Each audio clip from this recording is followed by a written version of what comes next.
Mr. Nganga, please come to the control.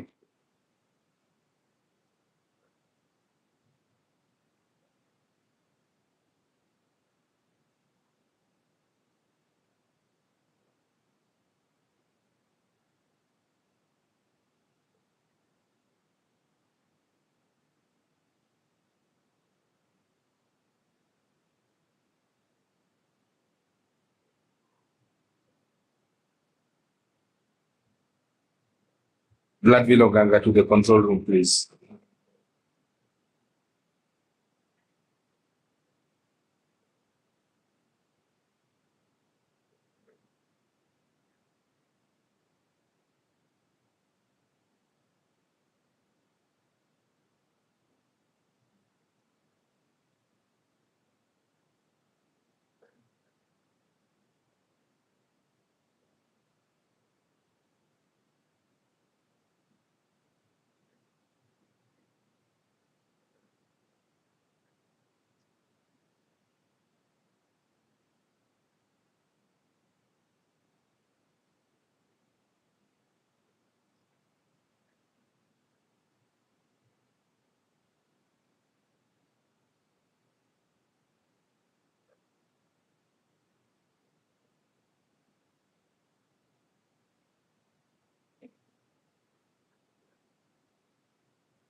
Honorable members,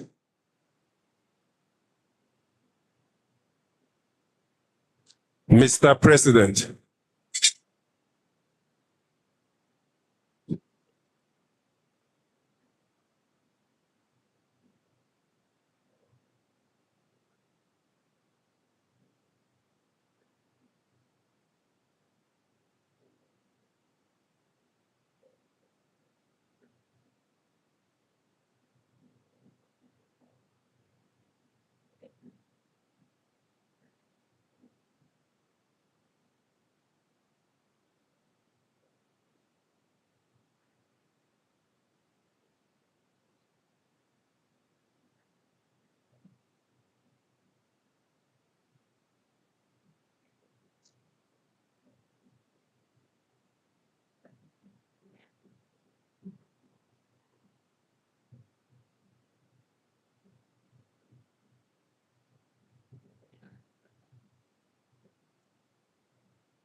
Morning, may I allow a moment of silent prayer or meditation?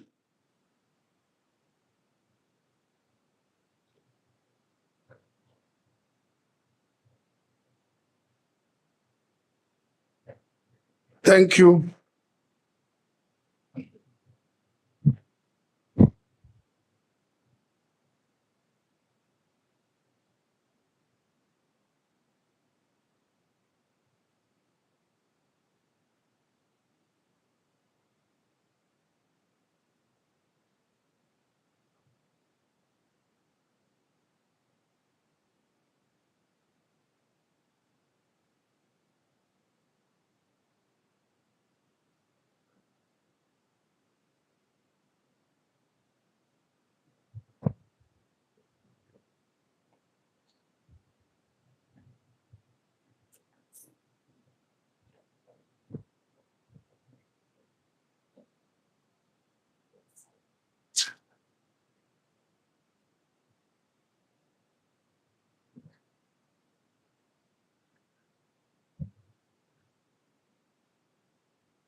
Now, honorable members, good morning.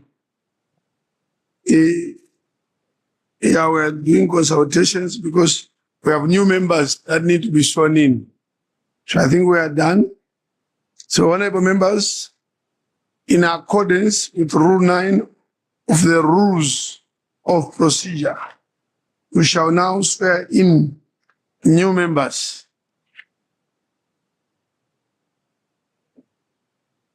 Honorable members, pursuant to the provision of Rule 38(1) of the Rules of Procedure, I shall now invite our guests to enter the chamber.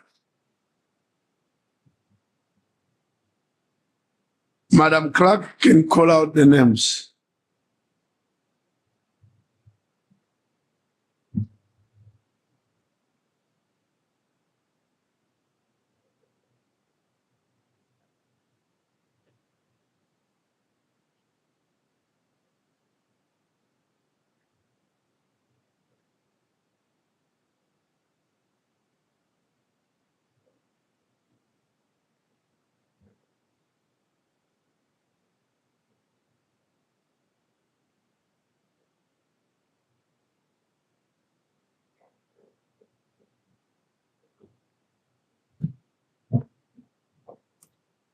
Honorable members, there are two members today that have been designated by national parliaments to be members of the Pan-African Parliament.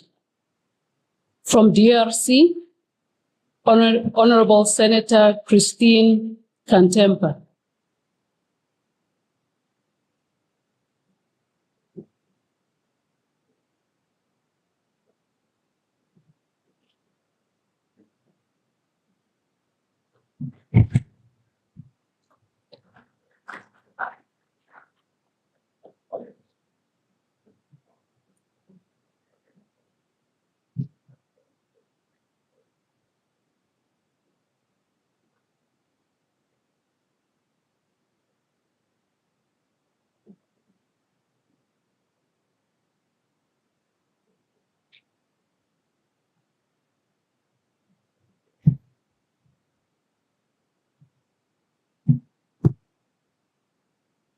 Moi, Mwando Katempa Christine, députée du Parlement panafricain, prends l'engagement solennel devant le peuple africain et devant Dieu de m'acquitter de mes fonctions de membre du Parlement panafricain avec honneur et dignité au service du peuple africain, de servir avec loyauté et entière allégeance à l'Union africaine, de préserver, protéger et défendre l'acte constitutif de l'Union africaine et le protocole au traité portant création de la communauté économique africaine relative au Parlement panafricain tel que défini par la loi et de promouvoir le respect des principes de bonne gouvernance, de démocratie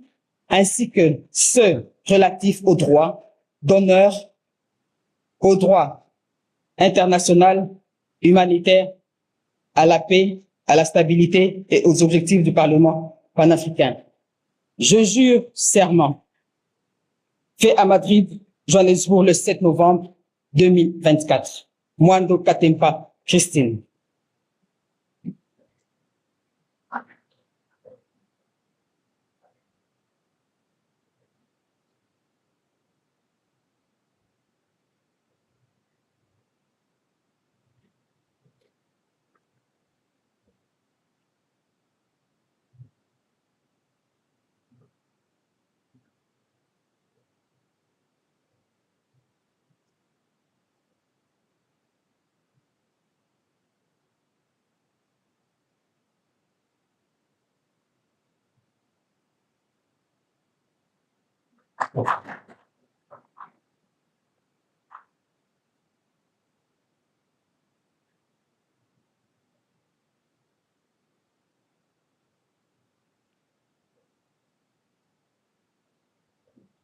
From Equatorial Guinea, Honorable Senator Buhari Lasekero.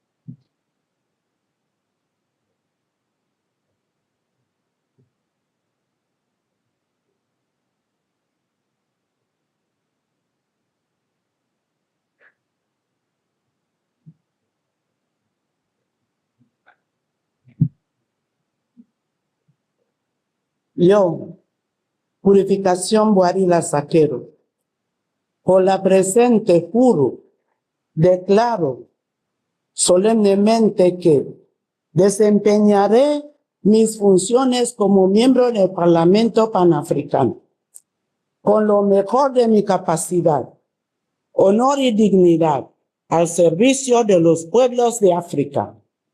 Seré fiel y verdaderamente leal a la Unión Africana y conservaré, protegeré, defenderé el Acta Constitucional de la Unión Africana relacionado al Parlamento Panafricano como está establecido por ley, y prometeré la adhesión a los principios de la buena gobernanza, democracia, desarrollo humano, el desarrollo humanitario internacional, la paz, la estabilidad y todos los objetivos del Parlamento Panafricano.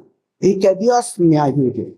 Publicado en Midrand, Johannesburgo, el 7 de noviembre del 2024.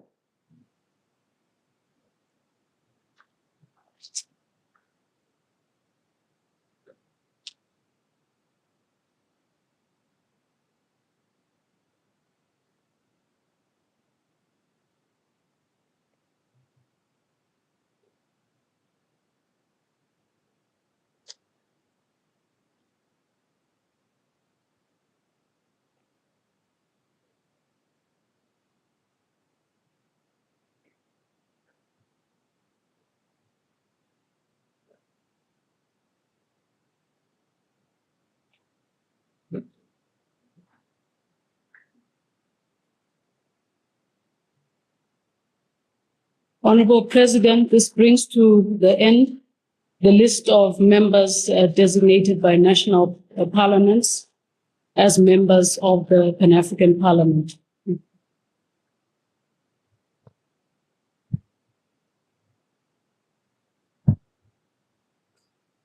Thank you, Madam Clerk.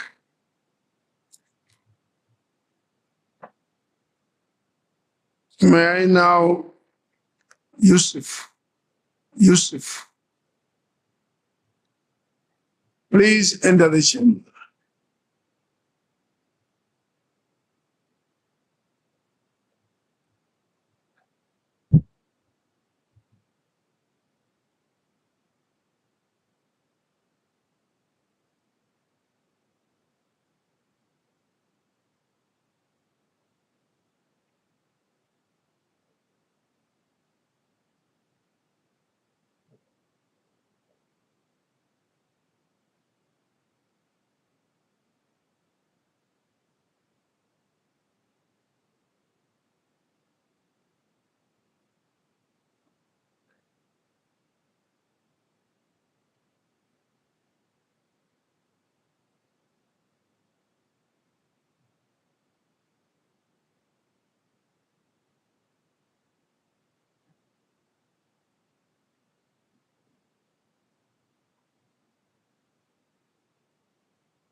Yes, order. I advise that the the European Union representative is here, and I invite him into the chamber, Mr. Luca Di Presso, African Union. So, European Union, EU and AU, European Union.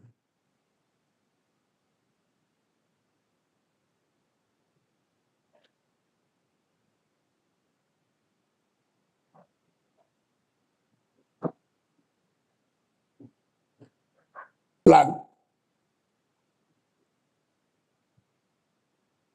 The process is important.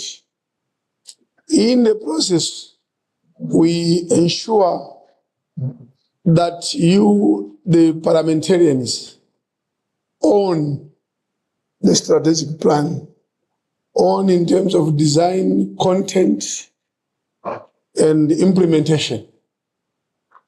So the strategic plan, we started off by committees, made their input in September after our results-based management workshop. This time around last week, we met here for 2 days as part of the process to ensure that the document is yours. The plan is yours. For 2 days, we engaged, we brainstormed, we interrogated the strategic plan. We went back to committees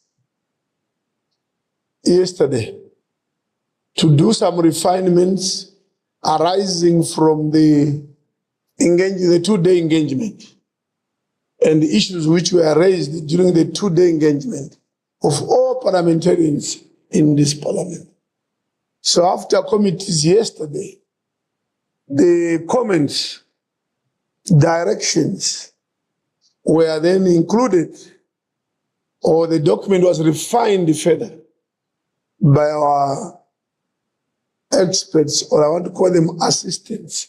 They are assisting us to come up with a plan, a strategic plan. This morning, we bring the plan to formally adopt in a plenary session like this one. It then becomes a legal, authentic document for us to refer to guide us from time to time, and to share with various stakeholders, including the European Union who are here this morning. They are also interested in that document, I'm aware. So I will now proceed with the consultants and ourselves. It's not their document, it's our document. But because we can't ask MPs to sit and write, they only do the writing. So when they present, they're only confirming what we asked, we wanted to see in the document. And then it will be coming back to confirm, validate what they are saying. Finally, we adopt. Thank you very much. We now proceed with the business of the strategic plan.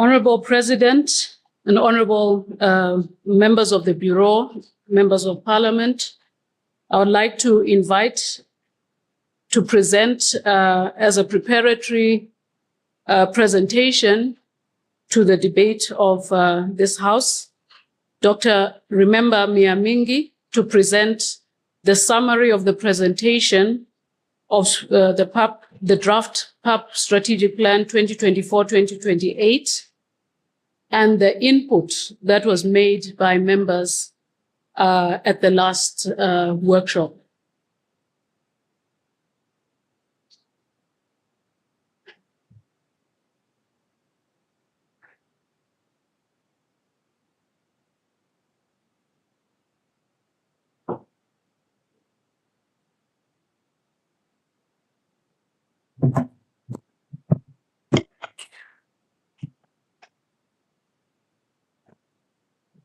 Your Excellency, the Honorable President of the Pan-African Parliament and members of the Bureau, Your Excellencies, Honorable members of the Pan-African Parliament, good morning, and it is my pleasure this morning to just present a summary of what the consultant has been able to gather over the period of the last workshop.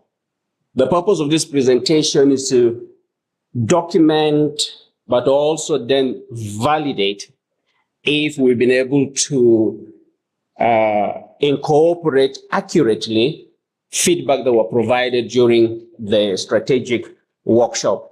So it's just a very brief and quick presentation. There were a number of comments that were received during the strategic workshop, and we've categorized them into cross-cutting comments and those that were specific and comments that came in post the workshop itself, like recommendations that were made by the DCP and the chairperson of the African Union Commission. We've been able to capture those. First, in terms of cross-cutting comments that we received during the workshop were around the vision that were proposed in the draft strategic plan. And there were comments from members of parliament whether the Pan-African Parliament would want to align its strategic plan with the second 10-year implementation plan in terms of time frame, or it will want to question whether or not full legislative power should be a priority at this moment from a vision perspective, and there were debate around those. And they were concerned by members of the Pan-African Parliament around the issues of lofty plans without certainty around where the resource will come from in terms of implementation. And there were reminder from the president in terms of to cross-cutting to committees, framing the activities with the mandate of the Pan-African Parliament in mind. Mandate around oversight, mandate around legislation, mandate around representation, consultation, and advisory. That should be at the back of the mind of members of the committee as activities are being proposed. And of course, then there were the general cross-cutting recommendation around ensuring that performance management and result-based management is integrated into the strategy and into the activities. And these were the specific comments in terms of vision. I have made a reference to that. Then around strategic objective, there was directive by this House that the strategic objective should be concrete, achievable, and should be streamlined with measurable incomes, again, aligned with the mandate of the Pan-African Parliament. With respect to activities, there were suggestions and a number of suggestions from members of the Pan-African Parliament in terms of activities, per committee, activities, cross-committee, which we've been able to document. And just to give example in terms of there were issues around including activities around innovation, technology, digital transformation, enhancing communication, and this should translate into communication strategy and modernization. Around committee-specific recommendation, there were a discussion and recommendation that once the strategy is finalized, that the committee may consider developing and aligning a main strategy that then speak to the broader Pan-African Parliament strategy. So some main strategies. Conversation also and the recommendation around the development of a resource mobilization strategy so that this strategy is costed and there is a resource mobilization plan that will go with it. And then, of course, again, a recommendation in terms of implementation plan should be developed to accompany and give full effect to this draft strategy, and that we did capture. There were instructions around issues of partnership, that the strategy should provide a robust framework for the Pan-African Parliament to engage and coordinate, provide leadership with respect to AU organs, with respect to regional parliaments that are either in Africa or in other parts of the world, including the European Parliament, in the Americas, the Arab Parliament, and the sub-regional parliaments. And that framework of partnership should be included in the strategy. Around delivery mechanism post-adoption, it was instructed that the Secretariat should ensure that all the delivery mechanisms that has been recommended and instructed should be included as part of the operationalization of the draft strategy. Now, all the comments that we have been able to take, and the consultant has incorporated those. Post the workshop, there were recommendations made, and first by the Deputy Chairperson of the African Union Commission, and we captured few recommendations there, and we want to put that in terms of the conversation around the strategy. Number one, the Deputy Chairperson recommended that the Pan-African Parliament may consider to provide and be the champion of the second year 10 implementation plan of Agenda 2063. We should provide leadership in advancing this strategic objective because its role is important. The second recommendation from the DCP with respect to promoting sustainable financing for the Union, and that while the Pan-African Parliament has had issues with resources from the Union, that beyond itself, the Pan-African Parliament should also then cast its view to look towards broader sustainable financing for the Union. And in that regard, should advocate for member states to commit their financial commitment, including the 0.2% levy. And that secondly, there should be also, through the interparliamentary diplomacy, the Pan-African Parliament may consider engaging in advocacy at national level for timely contribution of assessed contribution by member states. And of course, that the Pan-African Parliament should take leadership in terms of domestic resource mobilization and therefore reducing the dependency on partners irrespective of their goodwill. And following that recommendation was also a recommendation by the chairperson of the African Union Commission in his speech to the parliament. We captured a few issues from there, including the concern with the waning spirit of Pan-Africanism and the issues around barrier to economic integration and the role that the Pan-African Parliament can play in addressing the Pan-Africanism as a spirit, but also barriers to economic integration. And I did remind the Pan-African Parliament as the heartbeat of African democracy to then provide that leadership within the Union. Broadly, this is the summary of records of the proceeding during the workshop and few speeches that were made after that. And later on, my colleagues and the consultant will demonstrate how we've been able to incorporate these into the revised draft strategy. Thank you very much. Merci, Dr. Remember Miamingi. Maintenant, je donnerai la parole au secrétaire général pour nous dire le deuxième point. Honorable President, the presentation of Dr. Remember will be circulated to members for their consideration. The next presentation will be made by Dr. Adeboye Adeyemi. He will present the draft PAP strategic map. Merci. À présent, j'invite le docteur Adeboye Adeyemi à présenter son rapport.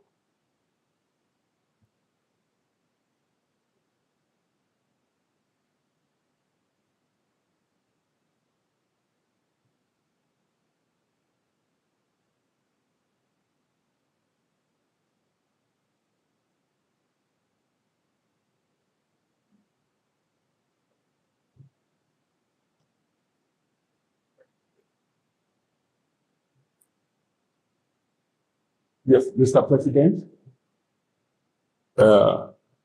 Members of the Bureau, your honorables and excellencies, good morning. I will just be speaking this morning to the visualization and overall strategy map of what we have put together, and it's just going to be a one-pager that speaks to the relationship between the various elements of the strategic plan and their interconnections and interconnectedness to the general objective and vision of the African Union as a whole. So these are in layers, and it's just to demonstrate how what we are doing in the parliament here find its way, permeate through to the broader and contribute to the broader objective of the African Union. So on top, in the first row, as you will see in the strategy map, is that the broader AU vision of an integrated, prosperous. Point of order. Can I proceed? Point of order. We cannot see what you have on the screen, sir. So how can we read it?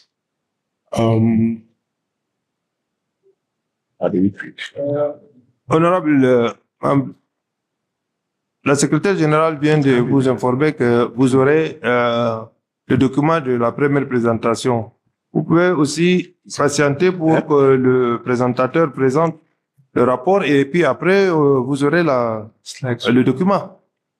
Parce qu'on a besoin de traduire tous ces documents-là. Donc, ça, pour vous partager, ça a pris du temps ce matin, mais vous aurez ça tout à l'heure. Le présentateur, vous pouvez continuer, docteur.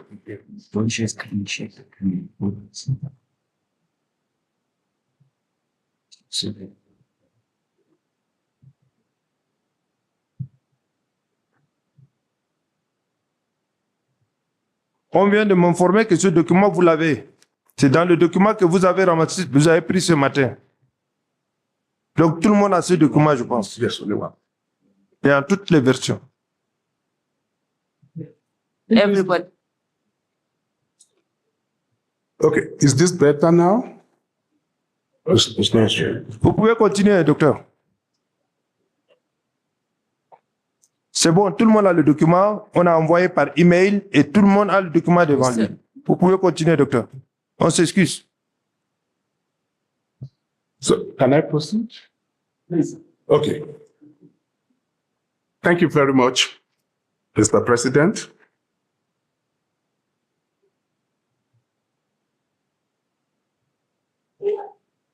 Okay. The presentation that I'm making is contained in the document that has been distributed to members. So if you check the file, you will have it's just one page, and it is so condensed because it presents all the elements of the strategy. So please, exactly is in the members file. Please check. Thank you. So having said that, the AU vision is the key driver that is driving the entire process of the formulation of the strategic plan. And that is we have in the first bar on top of that map. And this is followed by the Agenda 2063 aspirations.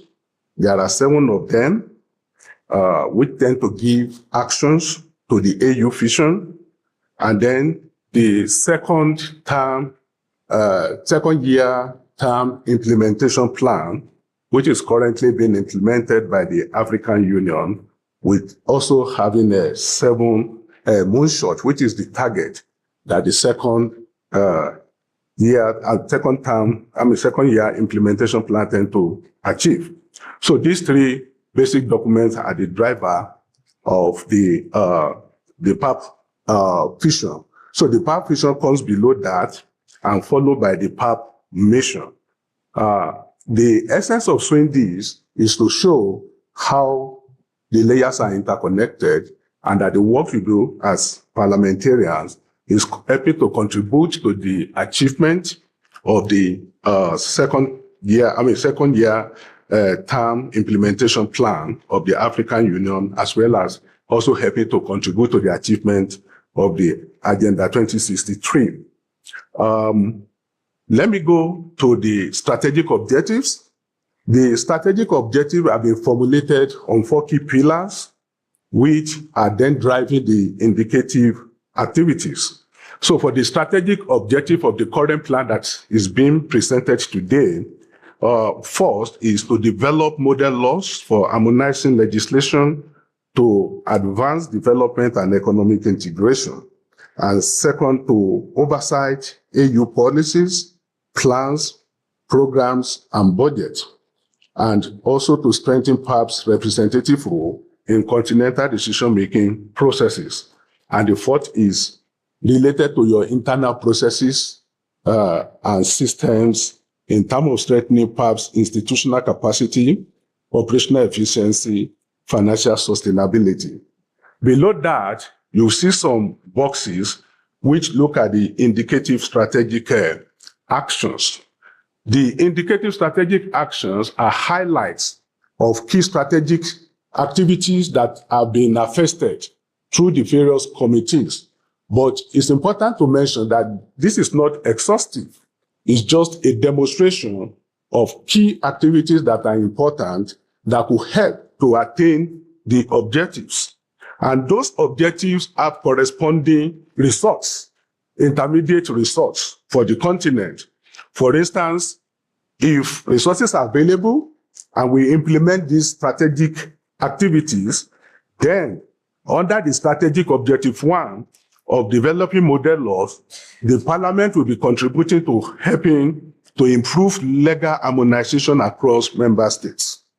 And secondly, when we are able to implement the activities on the oversight of AU policies and plans and programs and budget, it will enhance fiscal accountability and compliance at the AU Commission, and AU programs and projects in general.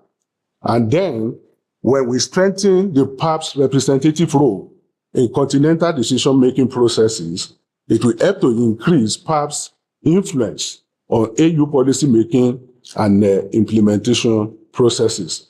And of course, better use of resources and availability of an allocation of resources within the continent will help to improve efficiency in the use of resources to achieve these objectives. So the indicative strategic actions here will be expanded further when my colleague will come up to show how various committees are contributing to the strategic objectives, to the moonshots as well.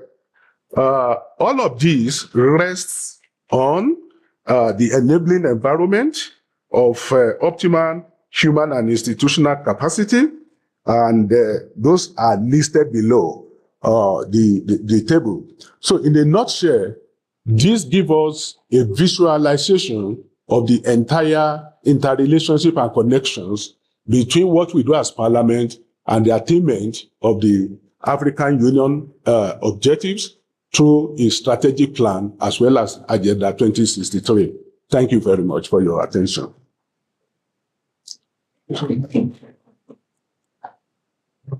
Merci, docteur. J'invite encore Madame la secrétaire générale nous informer du troisième point.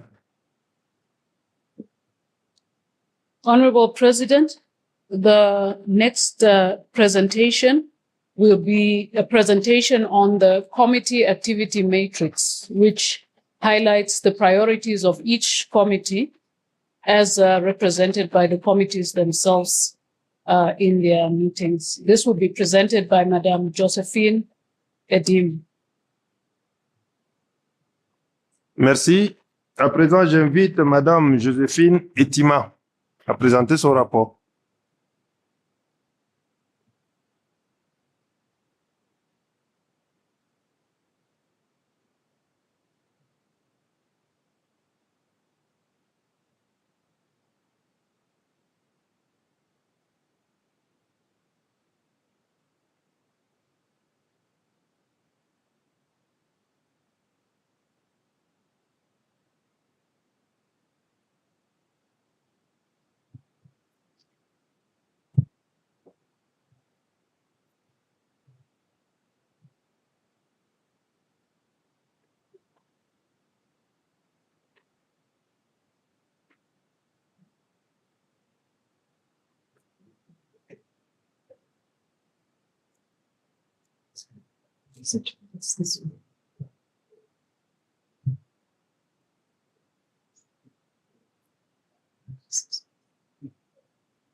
Est-ce que vous avez besoin de l'aide de nos informaticiens?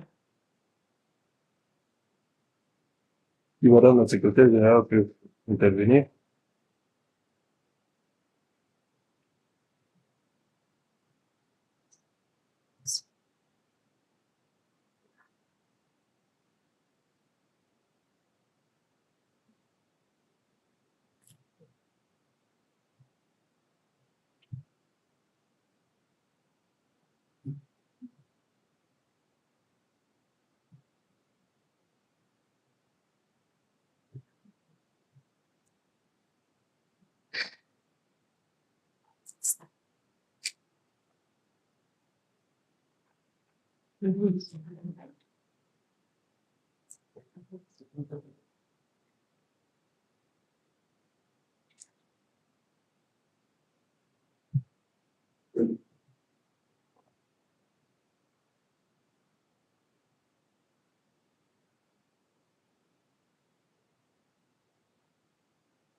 Honorable, si on peut continuer parce que vous avez tous les documents dans vos chemises. C'est le document qui concerne la matrice des domaines d'intervention, objectifs, priorités et activités indicatifs. Docteur, si vous pouvez lire directement, vous pouvez présenter sans pour autant penser à l'écran.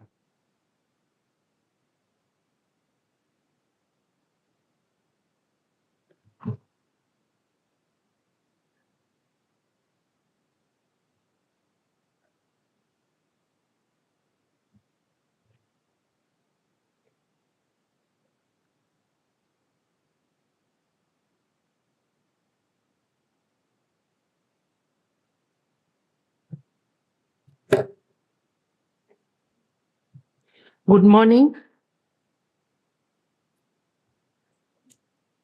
Your Excellency, Mr. President, the Bureau, honorable members, I'm going to present an alignment testing in which we have aligned the priorities and indicative activities of the committees with the moonshots of Agenda 2063, which definitely implies we have also aligned them with the aspirations of the agenda, and we have aligned them with the strategic objectives of the AU strategic plan. You will note that in some cases there are repetitions, but that is because in some of the committees, you may find some of the activities in more than one strategic objective. I will start with the committee on rural economy, agriculture, environment, and natural resources. This committee has activities that are aligned to more than one moonshot. The first one is aligned to moonshot 1 that says every AU member state attains at least middle income status. And within that, the AU strategic objective is about increased agricultural production and productivity. The PAP strategic objective that aligns with that is to oversight AU programs, plans, and budgets. That is the second icon. Then the third, number 3, in our structuring of the alignment is the focus area that our committees identified for that particular strategic objective. There are 4 focus areas: food security and nutrition, women in agriculture, education and youth in agriculture, soil and environment health. Under food security and nutrition, the priority is to advocate for increased budgetary allocations, and the indicative activity is to engage World Food Programme, develop national policies, and advocate for gender equity.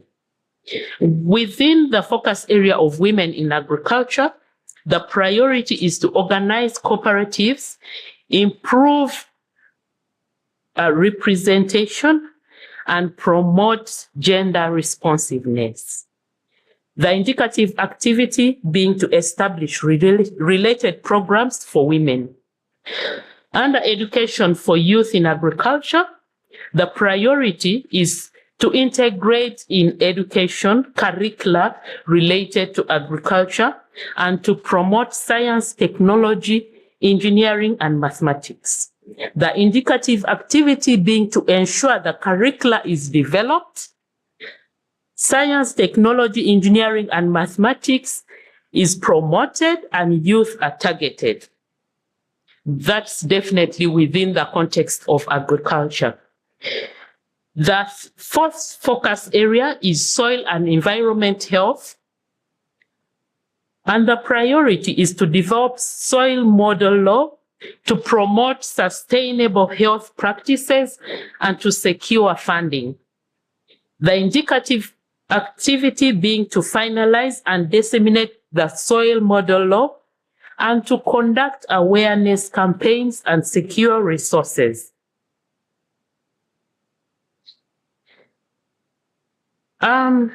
The second, it's not moving. Sorry, apologies. The second one is aligned to the AU strategic objective to enhance climate change mitigation and adaptation actions. The PAP strategic objective, again, is to oversight AU programs, plans, and budgets.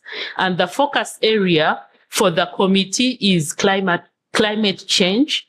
The priority is to increase pressure on developed countries to fulfill climate finance commitments, to prioritize soil health, and advance climate justice.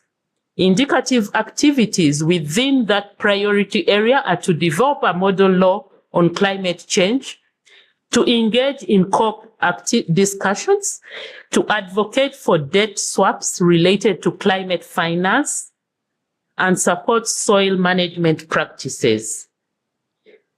The second committee is the Committee on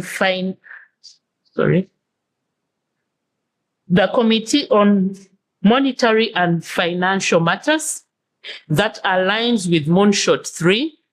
Public institutions are more responsive. And that within the AU strategy plan aligns with our strategic objective of sustainable and predictable funding.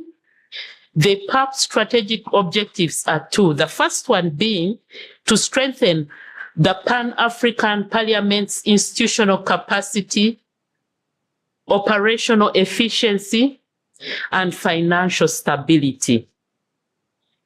That specific strategic objective aligns with sustainable funding as a focus area for the committee, and the priority is to advocate for increased allocation of African Union budget and seek external partnerships.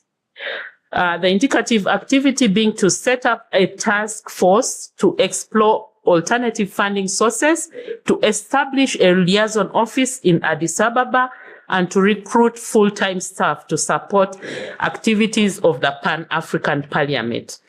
The second strategic objective that aligns with activities within that committee is to oversight African Union policies, plans, programs, and budgets. The focus area is African Union budget oversight. Priority is to scrutinize African Union budget allocations and ensure alignment with Agenda 2063 and the AU strategic plan objectives.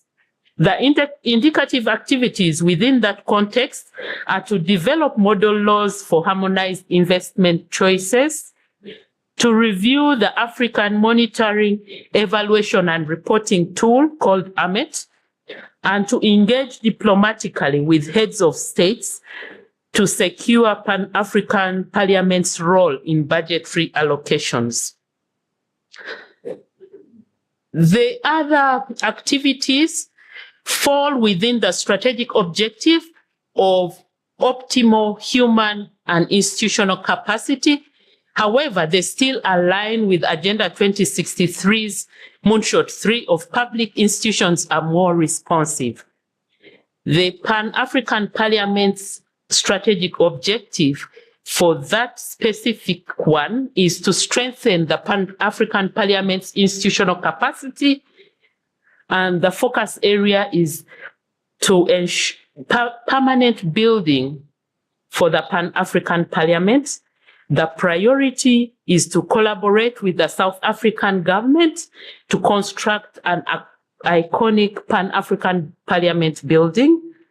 And the indicative activities are to work with the South African authorities to explore revenue generation from the building and to mobilize committees to support this particular initiative.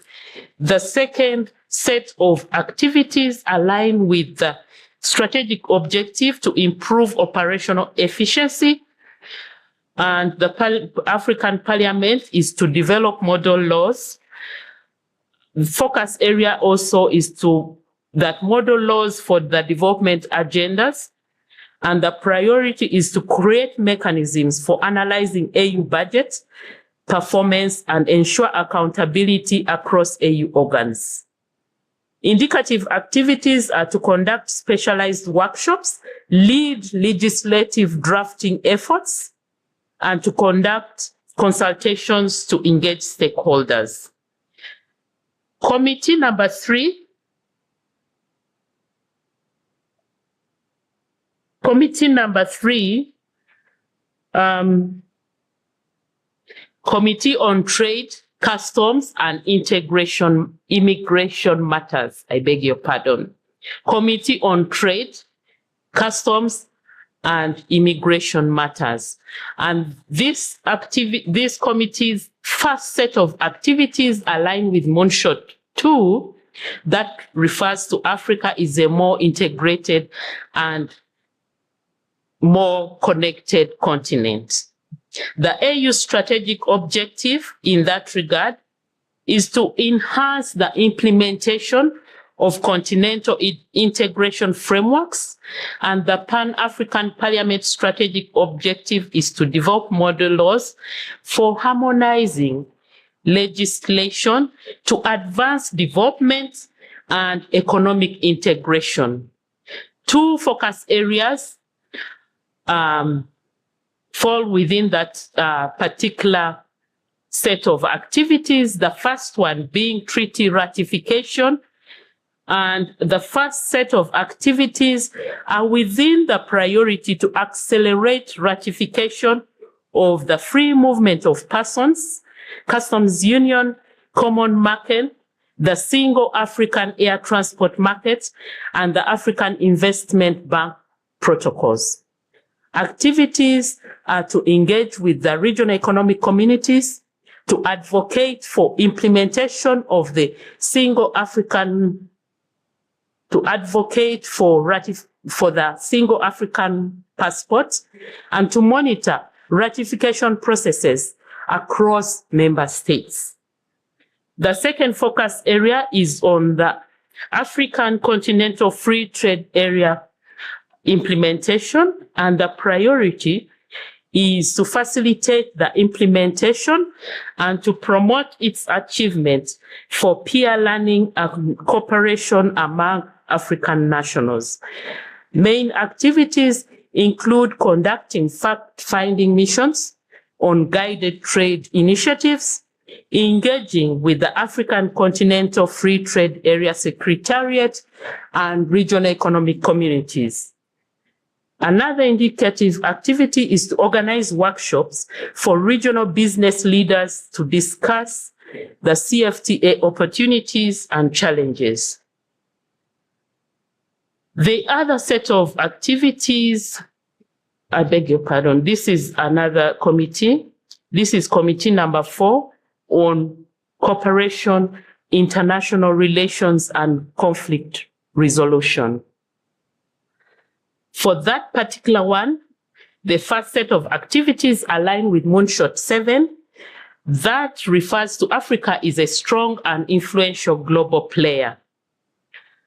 AU strategic objective is Africa's position and competitiveness in global affairs is enhanced.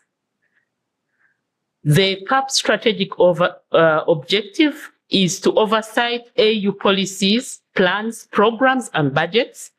Focus area on policy, cooperation, and international relations has the priority area to establish efficient policies for cooperation, align the Pan-African Parliament's policies and African Union's international goals, and increase collaboration with regional bodies.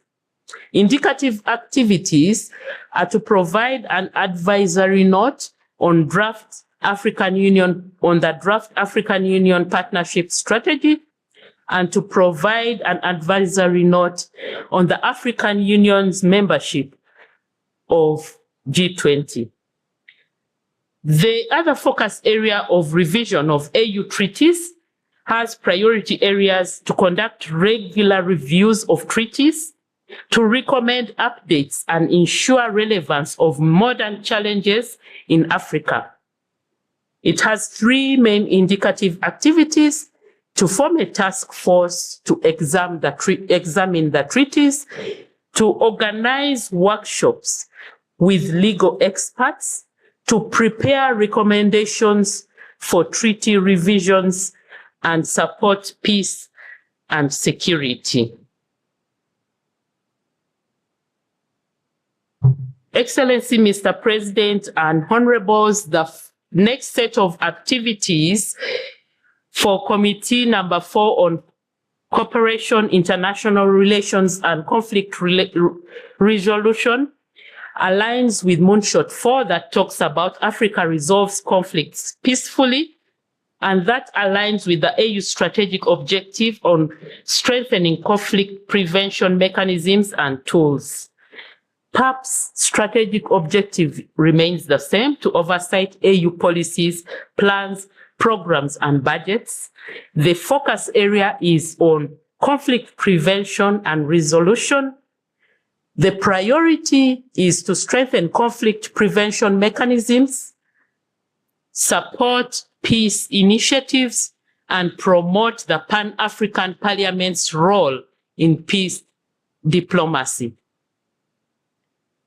The indicative activities are to develop resolution frameworks, to participate in peace dialogues, to provide advisory support in African Union peace missions,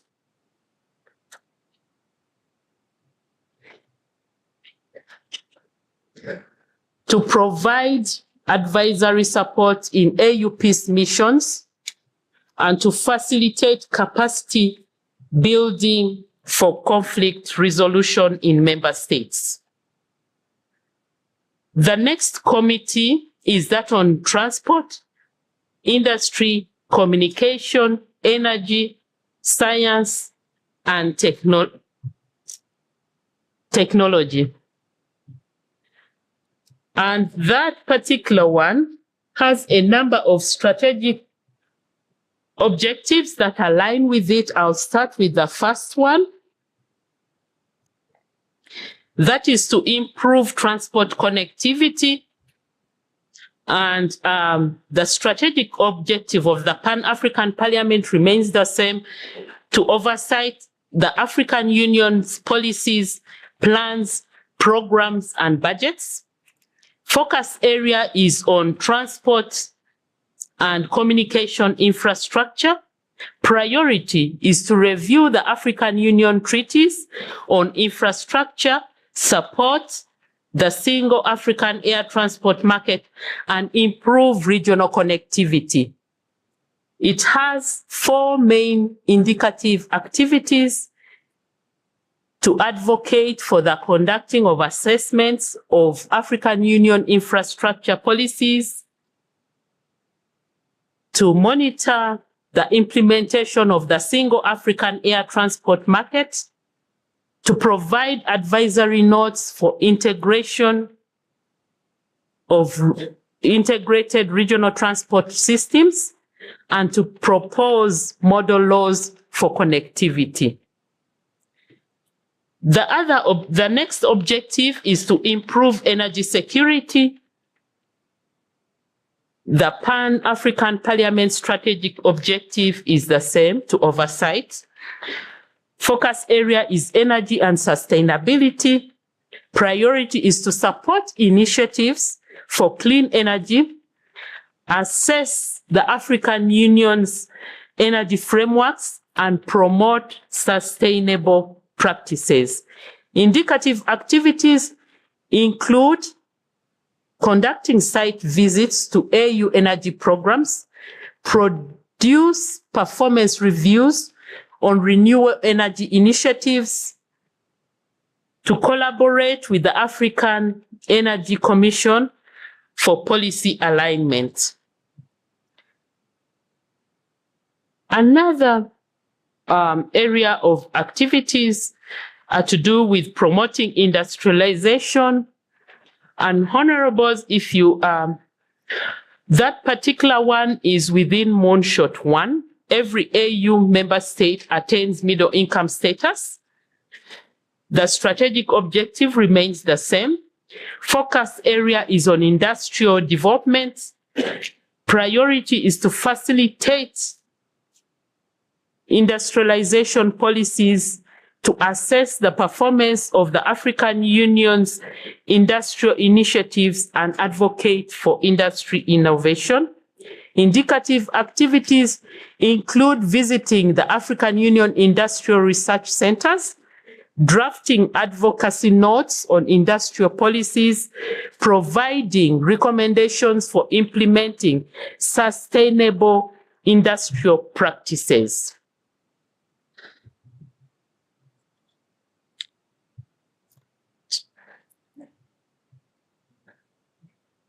The next set of activities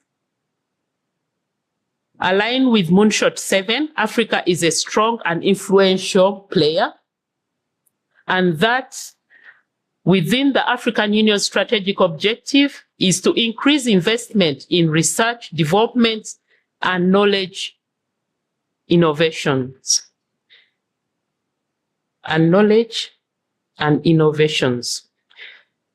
The Pan-African Parliament's strategic objective, again, is on oversight.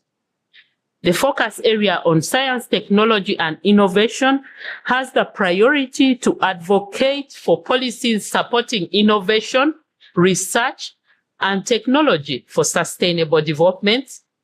The three main indicative activities to organize workshops on innovation, to advocate for workshops on innovation, to propose model laws for science, technology, engineering, and mathematics education and funding, to engage in artificial intelligence policy dialogues with the African Union Centers for Excellence in Science and Technology, with an advisory focus on ethical artificial intelligence adoption across the continent. Within artificial intelligence and digital transformation as a focus area, we also have the priority for Pan-African Parliament to develop frameworks for artificial intelligence ethics, to promote digital skills, and to address data governance and privacy. 4 main indicative activities were defined by the committees that include organizing consultations on artificial intelligence policies, to prepare advisory notes on artificial intelligence ethics, to engage with the African Union digital centers on best practices, and to propose a continent-wide artificial intelligence policy framework. There is already a digital transformation strategy, and there is a framework which I think needs to be further domesticated.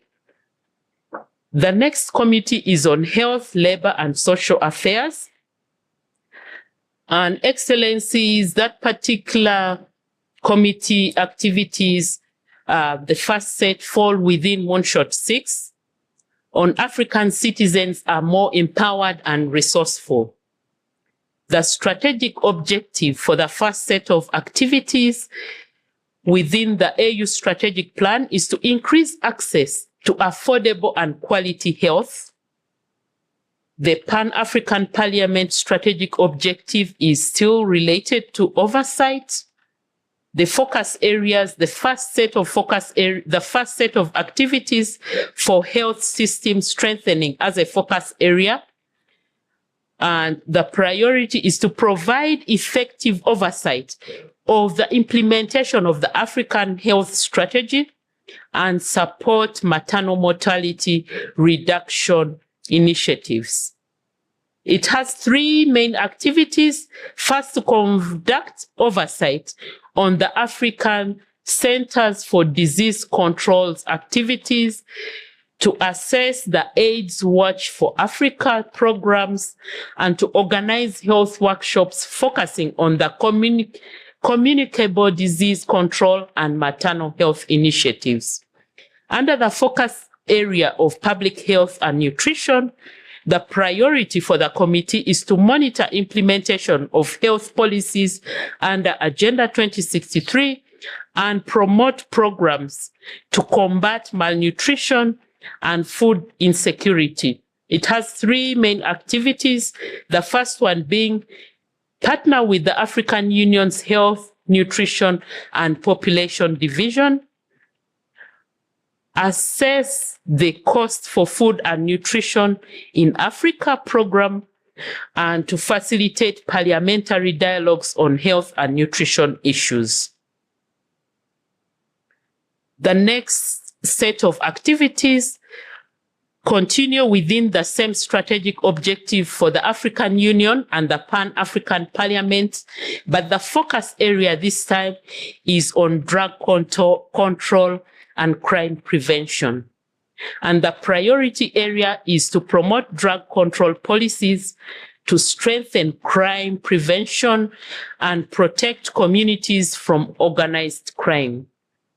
It has three main indicative activities: to advocate for to review the African Union drug control strategies, to engage with member states on policy harmonization, and to lead awareness programs on drug prevention, community safety initiatives. The next set of indicative activities fall within the strategic objective to strengthen social protection. It's still within Moonshot 3. Public institutions are more responsive.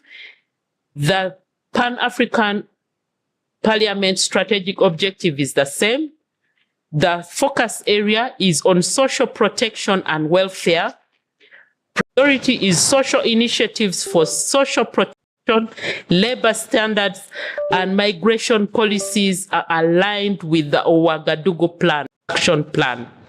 It has two main indicative activities: to advocate for the ratification of the African Union's protocol on social protection and social security, and to develop an advisory note on labor migration under the African Continental Free Trade Agreement and Free Movement Protocol.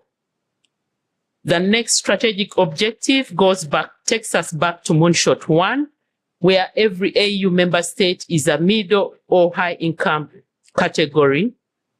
And the strategic objective is to enhance inclusive and equitable economic growth among the citizens. The Pan-African Parliament strategic objective remains the same. The focus area is to do with labor and employment. Priority is to enhance the implementation of the Ouagadougou Plan of Action on Employment and Poverty Alleviation. It has four main indicative activities: to organize interparliamentary dialogues on labor rights, to engage with the African Union labor-focused bodies, to conduct fact-finding missions to assess implementation, and to develop the model laws for African Union member states. Committee number 7 on Education, Culture, Tourism, and Human Resources aligns with with Moonshot 6 of African citizens are more empowered and resourceful. And the activity align with the AU strategic objective to improve access to quality education and capacity building for all citizens. The Pan-African Parliament strategic objective is still on oversight. The focus area is education, quality, and accessibility. Priority is to support national parliaments to incorporate into national legislation and advocate for the executive to implement the Continental Education Strategy for Africa and establish model laws for educational access and quality. The indicative activities for the committee include monitoring the implementation of the Continental Education Strategy for Africa 2016-2025, to draft model laws for enhancing educational quality and digital resources. Committee on Education also has activities that align with Moonshot 5 on African culture and values are explicit and promoted. The strategic objective within the African Union Strategic Plan is to promote and protect African identity, languages, culture, values, music, and sports. The Pan-African Parliament strategic objective is on oversight. The first focus area is on cultural preservation and promotion. The priority is to promote the African Union Charter for the African cultural renaissance and monitor protection for the African heritage as per Agenda 2063. It has three main indicative activities. The first one being to advocate for cultural identity, to advocate for the development of the heritage protection strategies, and to conduct benchmarking studies on successful cultural tourism and community impact. The next focus area is on intra-Africa tourism development. And the priority for that is to support to advocate for the implementation of the African Union Tourism Action Plan and develop sustainable tourism regulations through model laws. The indicative activity is to support the implementation of the African Union Action Plan and develop sustainable tourism regulations through model laws. Another set of activities align with the strategic objective to promote and protect African identity. Again, the focus area is on public awareness and research. The priority is to promote cultural preservation and analyze the impact of digital learning post-COVID-19. The indicative activities include organizing annual conferences on African education, advocating for the need to conduct studies on the impact of digital learning, and conducting awareness campaigns for the cultural preservation initiatives. That marks the end of activities under that committee. Now we have activities under the Committee on Gender, Family, Youth, and People with Disabilities. Activities of this committee align with Moonshot 6. African citizens are more empowered and resourceful. The first set of activities align with the African Union strategic objective on promoting gender parity and youth inclusivity. The Pan-African Parliament strategic objective is the same. The first focus area is to do with the African family. The priority is to facilitate consultations to define the Pan-African Parliament's role in empowering families as a cornerstone of Africa's development. It has three main indicative activities: to host hearings to gather insights on family empowerment needs, to conduct surveys to gather perspectives on the African family, and to create awareness on the importance of family empowerment and Parliament's role. The next set of activities are to do with youth empowerment and inclusion, and that aligns with the priority to support the implementation of the African Youth Charter, advocate for youth inclusion, and advocate for the implementation of the African Youth Charter, advocate for youth inclusion, and promote youth entrepreneurships.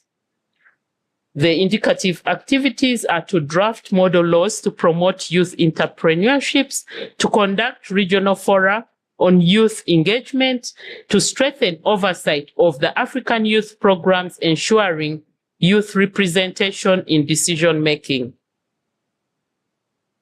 The next set of activities are to do with gender, to promote gender parity and youth inclusivity.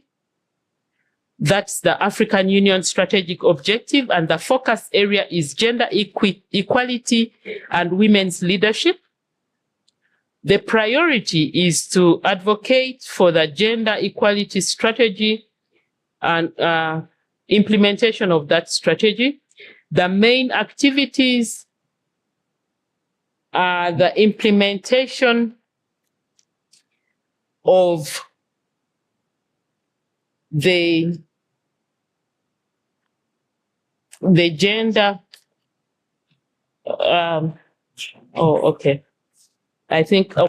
the implementation of the gender equality and gender and women's empowerment strategy, to monitor compliance with gender policies, and to conduct campaigns to increase gender awareness.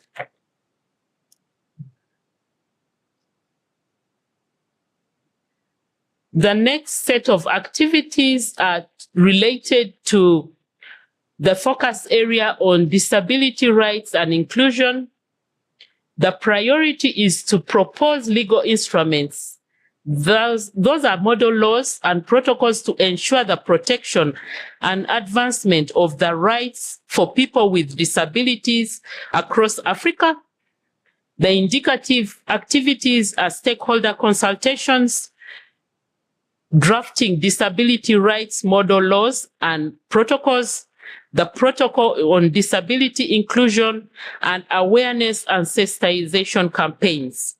The next set of activities fall within the focus area on capacity building and awareness.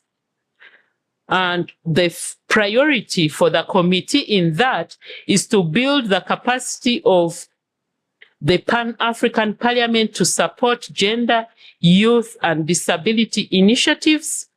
And the indicative activities are to conduct workshops on gender and disability inclusion policies, to organize youth innovation contests, and to lead public awareness campaigns promoting cultural inclusivity, gender equality, and youth leadership programs. The next committee is on justice. That's number 9. Please bear with us. The Committee on Justice and Human Rights, the activities align with Moonshot 3 on public institutions are more responsive. The strategic objective within the African Union strategic plan is to promote and protect human and people's rights. The Pan-African Parliament's strategic objective is to develop model laws for harmonizing legislation to advance economic development, and economic integration. I beg your pardon. To develop model laws for harmonizing legislation to advance development and economic integration. This particular one has 2 main focus areas. The first one is to do with human rights treaty ratification, and that has the priority to develop model laws for harmonizing legislation to advance development and economic integration. It has 3 main indicative activities. The first one being to advocate for ratification of the African Union Shared Values Treaties. The second one being to monitor compliance with the African Union human rights bodies' decisions, such as the African Court on Human and People's Rights. And the third one is to draft model laws for freedom of expression and anti-discrimination. The second focus area is on strengthening human rights institutions.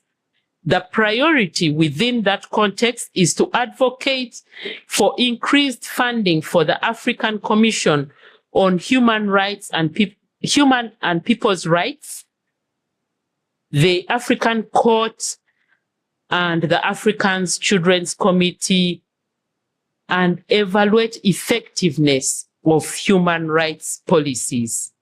It has 3 main indicative activities: to conduct benchmarking studies on effective human rights frameworks in other regions, to advocate for enhanced resource allocation to the African Commission on Human and People's Rights, but we talked about 3, so all of them, and to assess the African Union's member state performance on human rights issues.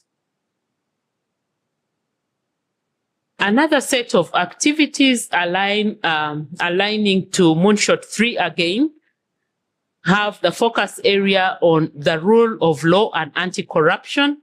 And the priority area is to encourage the adoption of the African Union Anti-Corruption Convention and uphold rule of law standards. And the indicative activities are to advocate for the African Union Anti-Corruption Convention ratification and monitor anti-corruption efforts and the rule of law adherence within member states.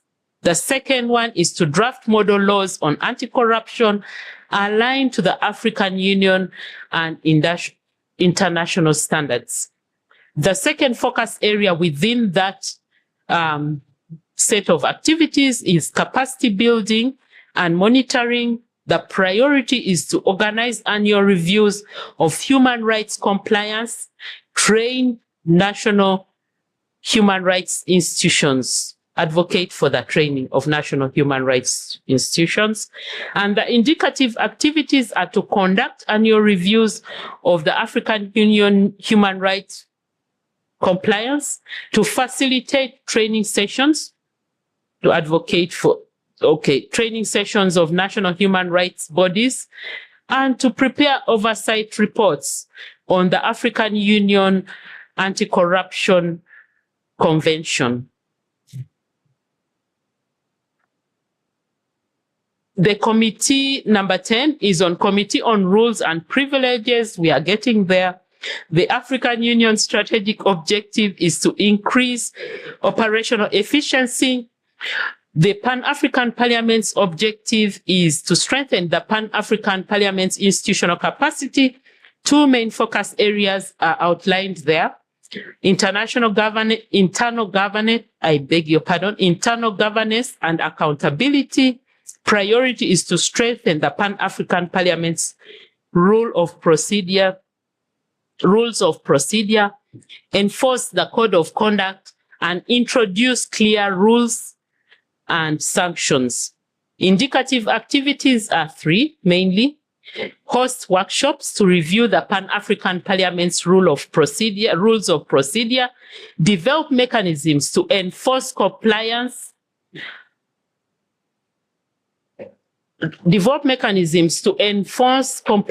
with the code of conduct, to introduce new sanctions and guidelines to ensure accountability among members. The next focus area is on privileges and immunities. Priority is to draft model law on privileges and immunities and advocate for the African Union Pan-African Parliament's protocol ratification.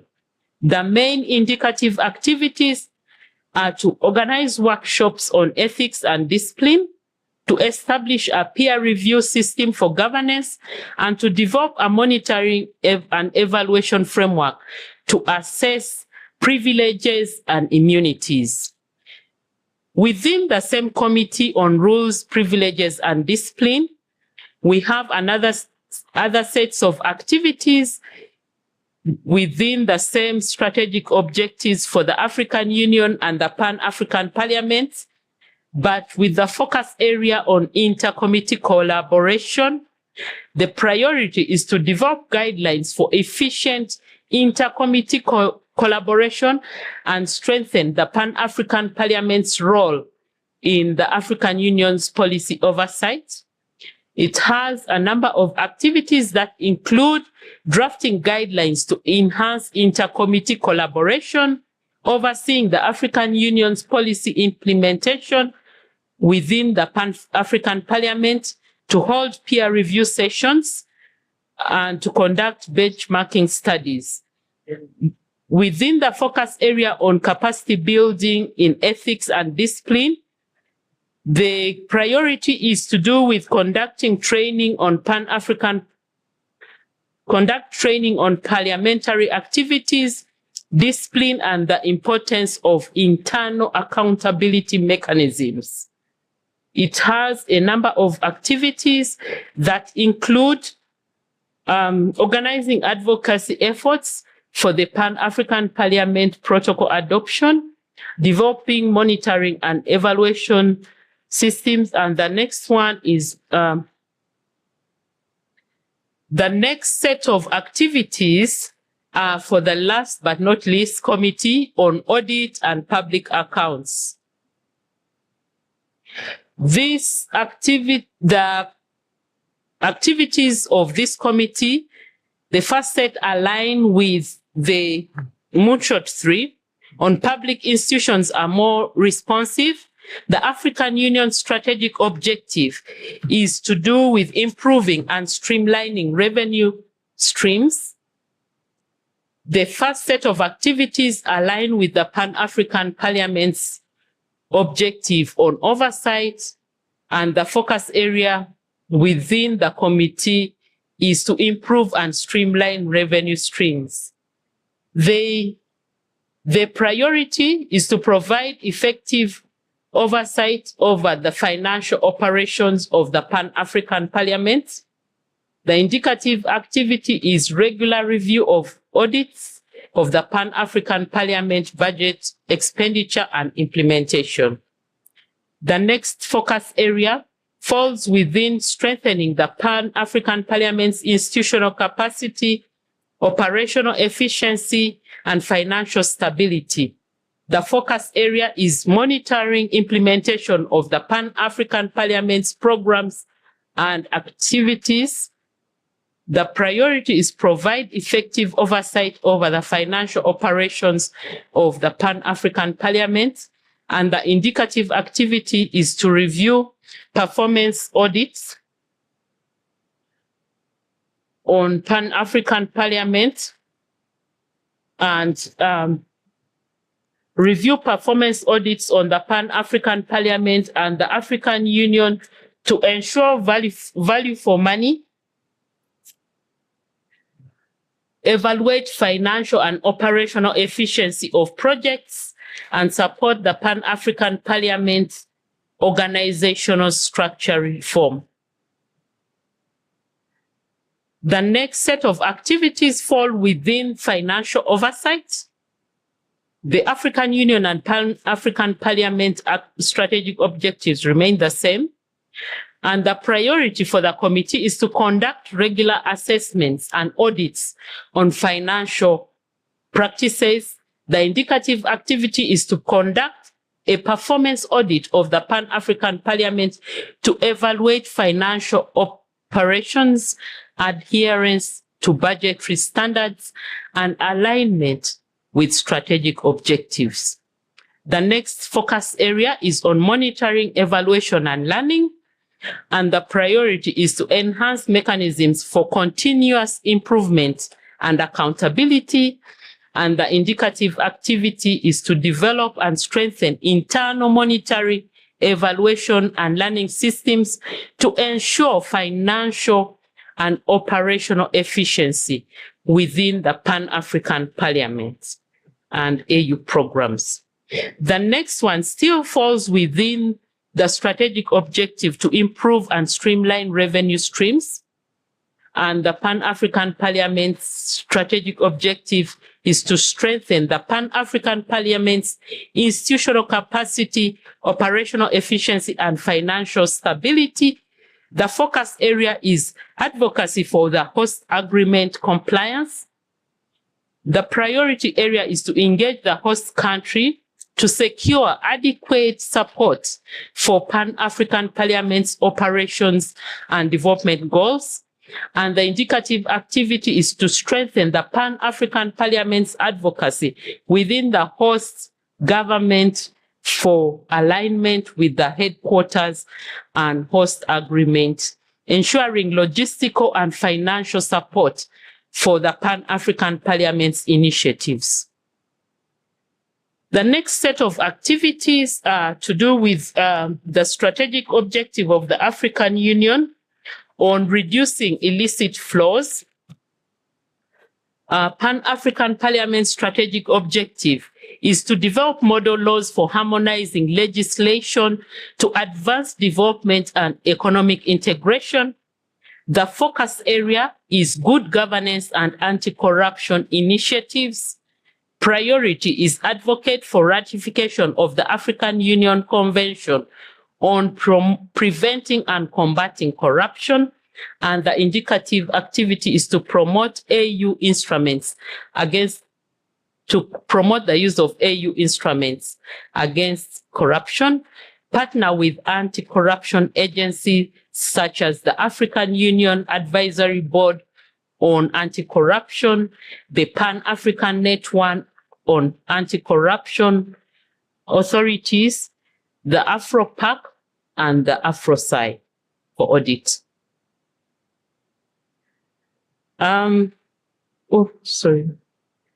Excellencies, I thank you for your kind attention. That marks all the activities for the committees. We would like to acknowledge that we did receive some submissions from the Caucus of Women this morning, and it will definitely be incorporated into the matrix of committees, though it's not presented right now under the presentation of activities. Thank you so much for your kind attention.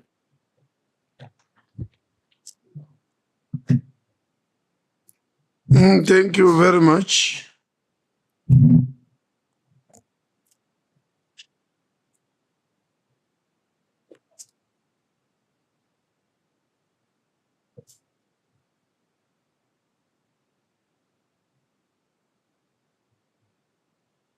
Thank you. We now move to the presentation of critical conditions for success, delivery mechanisms. Dr. Frederick Mugisha.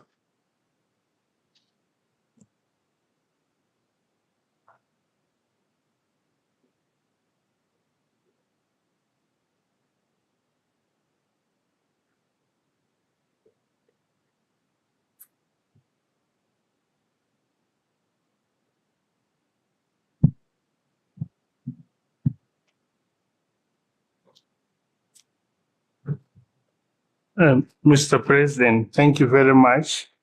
I wanted to first clarify a small thing that Josephine may have missed, which is that she used the area activities of the Gender Committee. And apologies, the chair is behind you, Josephine, so you can show her that we did address that. Apologies. Mr. President, I want to tackle the critical conditions for success. And I want to say that these are part and parcel of the delivery mechanism for the... Order. This side, I think there's a very loud conversation going on.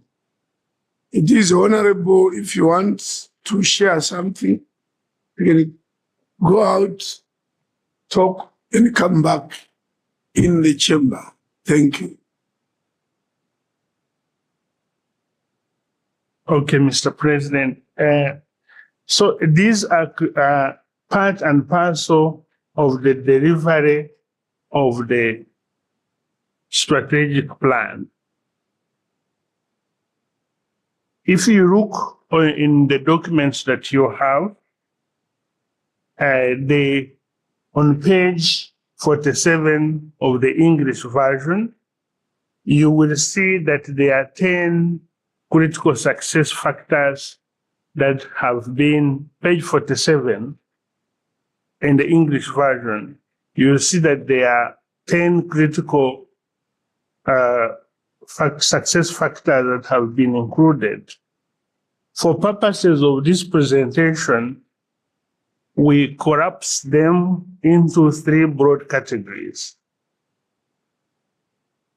And these 3 broad categories are, as you can see on the screen, the first related to the broad support from stakeholders, communication,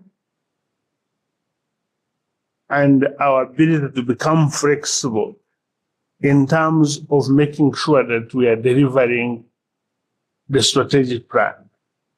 The second is related to reliable funding and strengthening the institution so that we as Parliament, we can sustain the impact of our initiative for Africa's collective progress.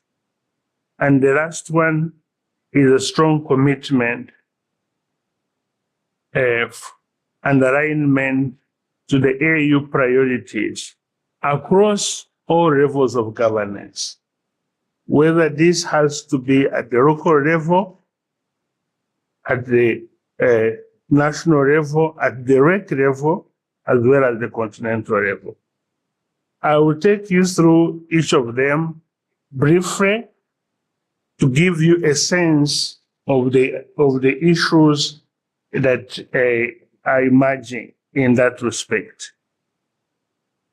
The first one regarding the broad support, Mr. Chairman, Mr. President, I want to say that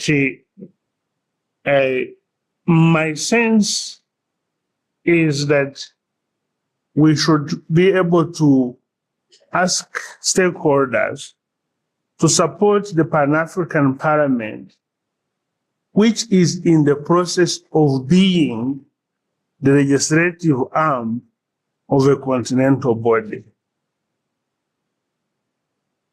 And I want to emphasize the idea of being in the process of being, because we can't wait for 2063. And that means that how they perceive us and how we communicate ourselves, we are in the process of being. For those who believe, maybe this is the time in the next 5 years, because they say it will not delay. It will happen at the time it is supposed to happen. And hopefully, this is the time.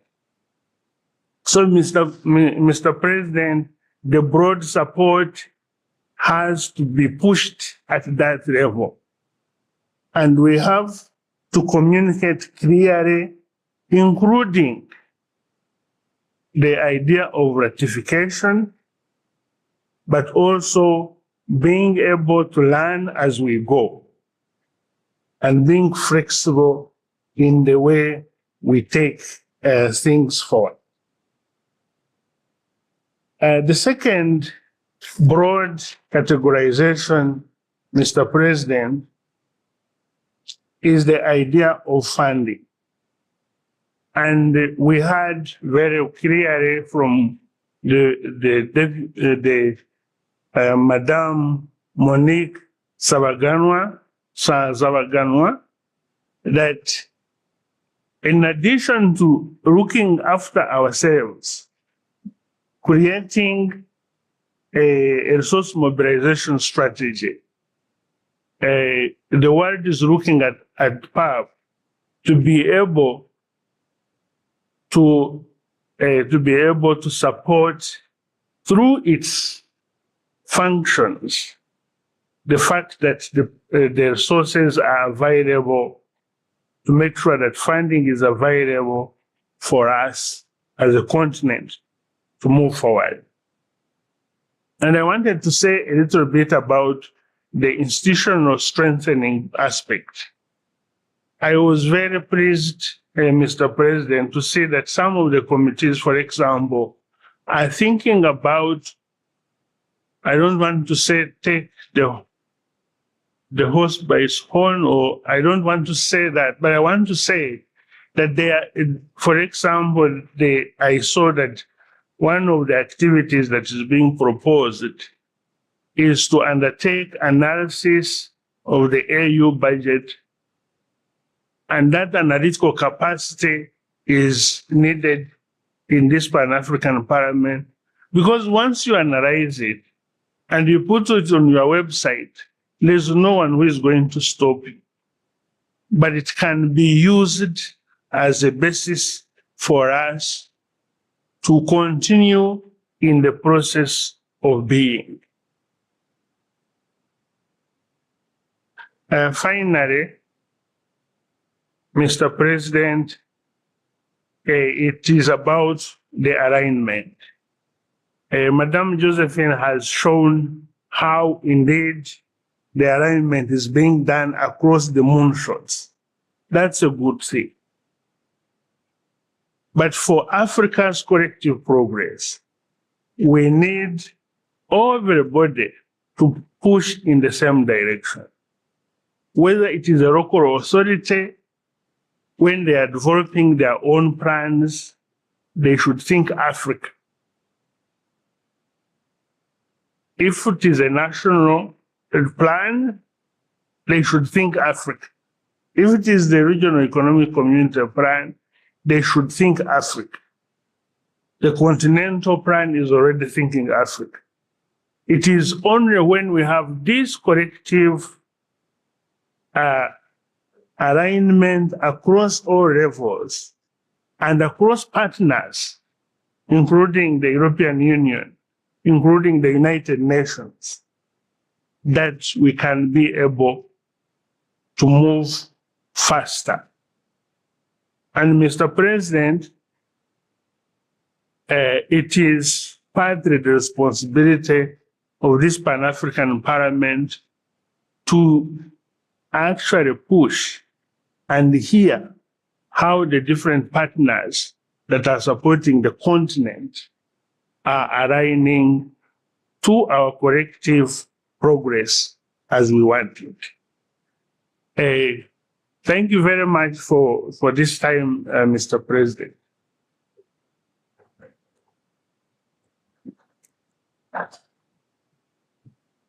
Thank you very much.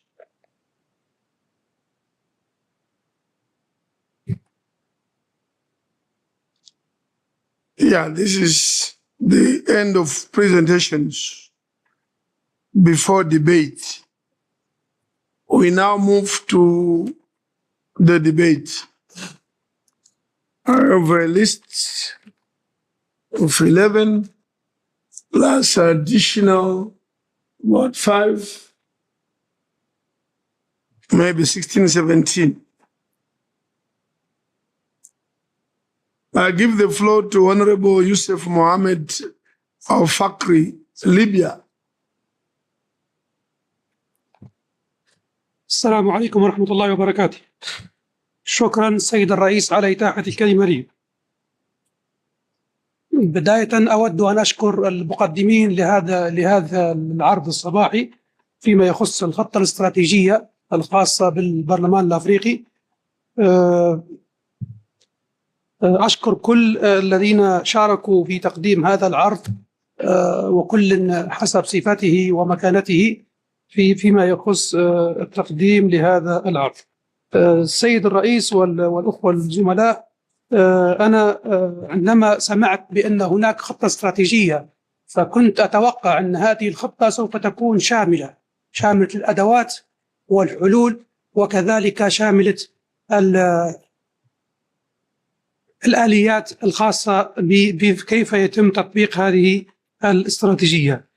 سمعت إلى المتحدث الأول عندما تكلم وقال أن في التوصيات يجب أن يكون النقطة الثانية من التوصيات يجب أن يكون هناك استمرارية مالية لدعم الأنشطة الخاصة بالبرلمان أو بالاتحاد الأفريقي. ولكن كنت أتمنى أن يكون هناك توضيح للآليات التي يجب أن نتبعها فيما يخص تحقيق الاستمرارية المالية لدعم الأنشطة الخاصة بالاتحاد الأفريقي.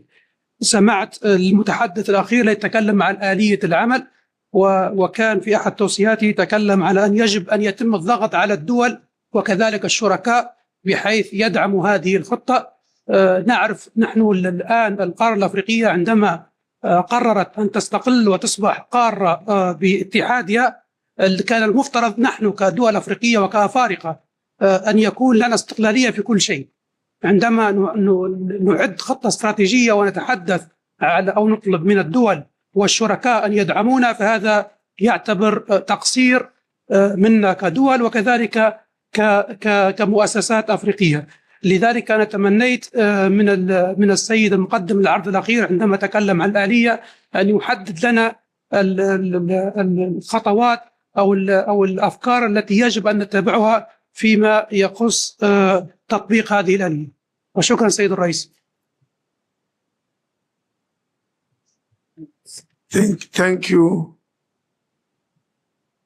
I give the floor to Honorable Fagnon, Benin. Merci beaucoup, Monsieur le Président, chers collègues. Je m'en vais saluer l'évolution qualitative du document et surtout l'intégration des points qui concernent l'audit et les comptes publics, la CAPA, tout en mentionnant que le temps imparti est en cours. Nous nous réservons le droit et la possibilité incessamment de faire le complément en quelques 3 points. Monsieur le Président, je voudrais revenir sur le timing. J'ai vu que vous avez fait corriger, mais vous avez mis 2024-2028. Mais je voudrais attirer votre attention que nous sommes à 2 mois, moins de 2 mois de la fin d'année. Et je réitère ma proposition que le plan quinquennal puisse être de 2025 à 2029 et qu'à l'avenir, les dispositions soient suffisamment prises tôt pour que nous restions dans le timing sans perdre une année. Monsieur le Président, je voudrais attirer l'attention de notre Parlement sur la nécessité d'élaborer une feuille de route et un plan d'action diligent en ce qui concerne l'implémentation, l'opérationnalisation de la gestion axée sur les résultats, en ce qui concerne le plan de recrutement et de renforcement des capacités de ressources humaines nécessaires pour soutenir la mise en œuvre du plan stratégique. Monsieur le Président, je m'en vais juste demander qu'en est-il du plan de financement et de la stratégie conséquente de mobilisation des ressources. Monsieur le Président, il urge que nous puissions veiller à identifier les points de déclinaison du plan stratégique en termes de sous-stratégie et d'indicateurs de performance.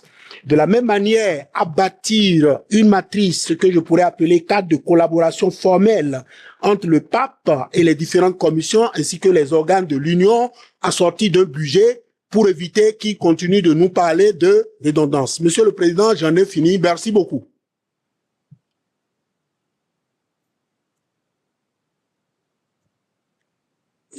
Thank you. I give the floor to Honorable Sinia Ahmed.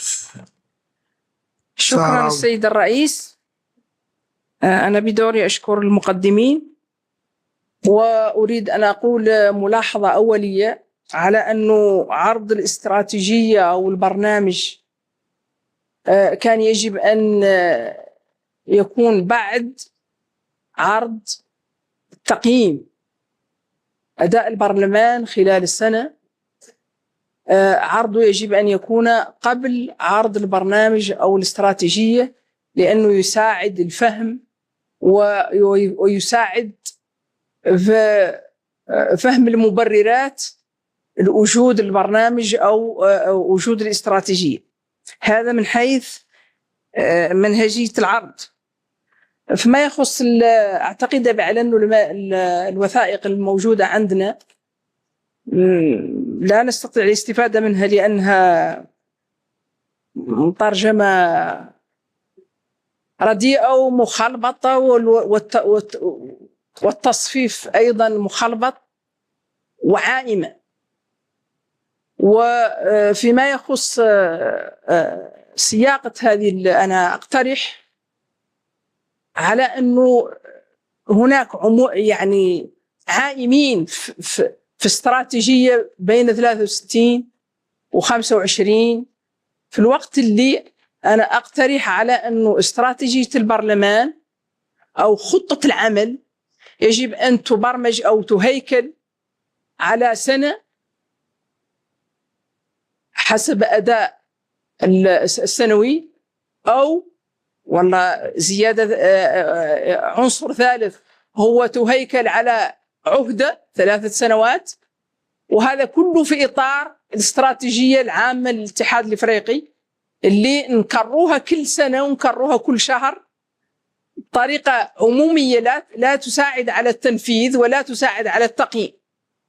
إذن استراتيجية الاتحاد الإفريقي بما فيها البرلمان 63 و25 يجب أن تجزأ إلى سنة وإلى 3 سنوات حسب عهدة كل مكتب من أجل القدرة على التقييم وإعطاء حصائل ملموسة تفيد على أن نرانا ماشيين بخطوات للتنفيذ ونحقق نتائج ملموسة بدون هذه الاستراتيجية العائمة اللي أغلبيتها مواضيع فكرية وعموميات وشعارات أكثر من ما هي برامج للتنفيذ مرهونة بخطة زمنية محددة بدون وضع الزمن إطار زمني لتنفيذ كل هدف. يبقى هناك عروض متكررة وعائمة ولا تفيد في التقدم. شكرا.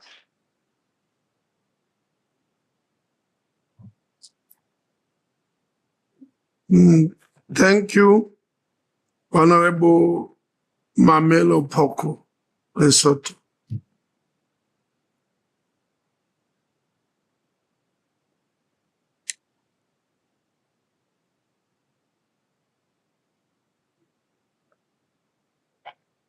Oh, sorry. Thank you, His Excellency, and all the presenters. I greet you, the honorable members of PAP and all visitors. I think I listened to the most planned and well-presented strategic plan today, and it will only be able to be implemented if all stakeholders can take ownership of it. We all must own it together with our states. We have to talk to our countries so that there will be funding for the strategic plan to be well implemented. This well-presented and planned strategic plan needs political will so that it will be able to take the PAP to its original role, even to do better than what it was meant to do. I also think the stakeholders' engagement in this will help us a lot, and I'm glad that I saw the deputy from AU made a very good recommendations on this beautiful strategic plan.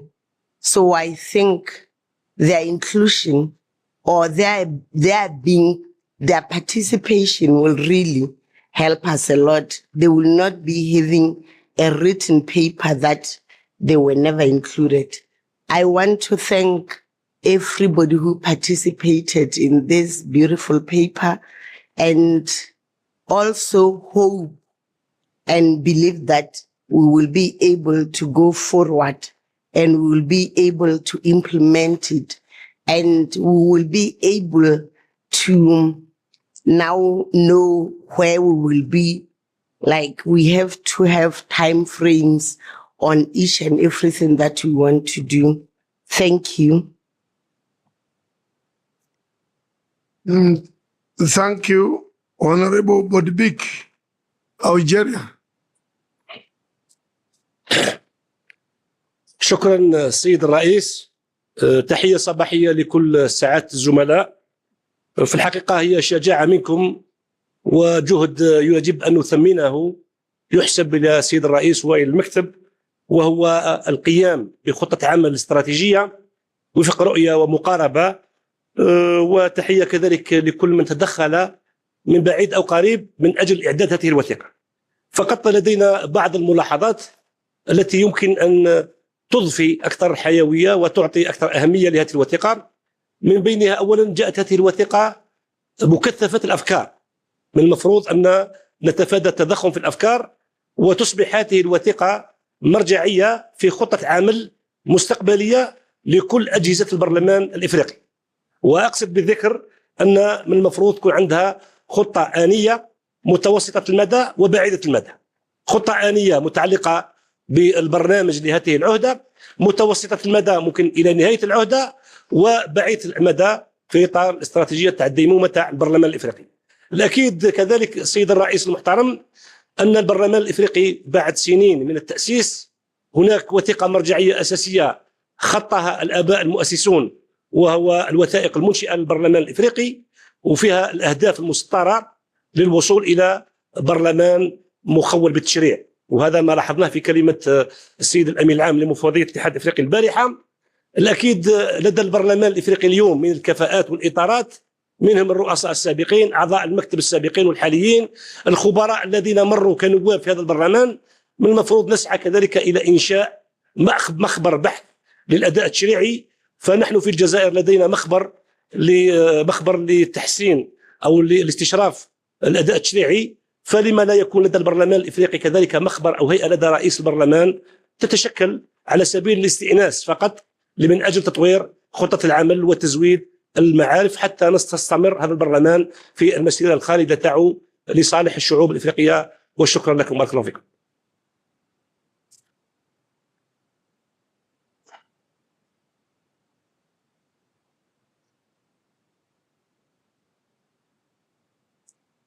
Thank you, Senator, Honorable Senator Danson Mukatana. Ayupo. Honorable Said Ibrahim Said Sahrawi.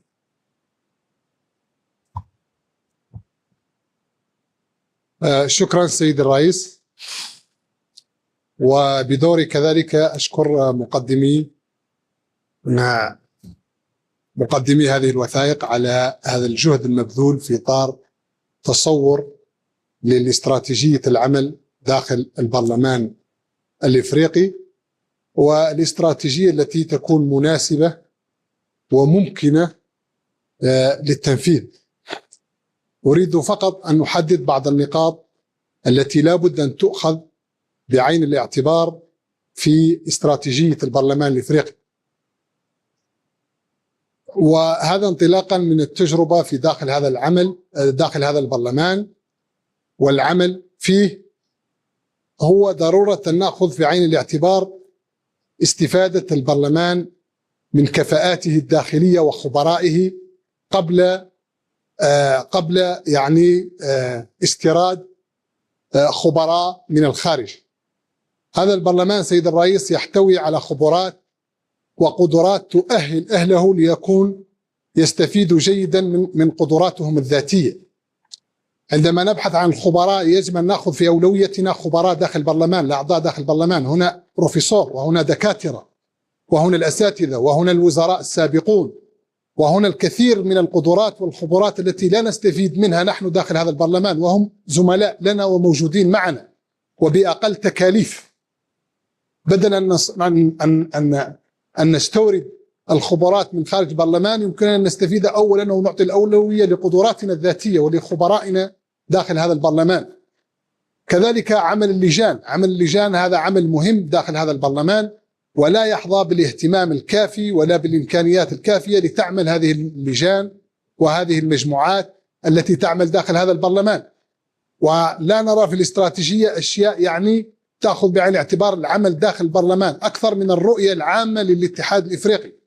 نأخذ في استراتيجيتنا أولويتنا هي البرلمان الإفريقي، وأن يكون ذلك منسجم مع الاستراتيجية العامة للاتحاد الإفريقي. لكن ما يهمنا هنا أساسا هو عمل هذه المؤسسة بالذات، وبالتالي استراتيجيتنا لا بد أن تأخذ الأكثر أهمية هو ما يفيد هذا البرلمان ويساهم في إنجاحه مستقبلا، بالإضافة طبعا إلى الوصول إلى المصادقة على بروتوكول مالابو والعمل التشريعي لهذا البرلمان. هذه هي الأهداف الكبرى التي يجب أن نصل إليها حتى نقدم برلمان في مستوى تطلعات شعوبنا. وشكرا.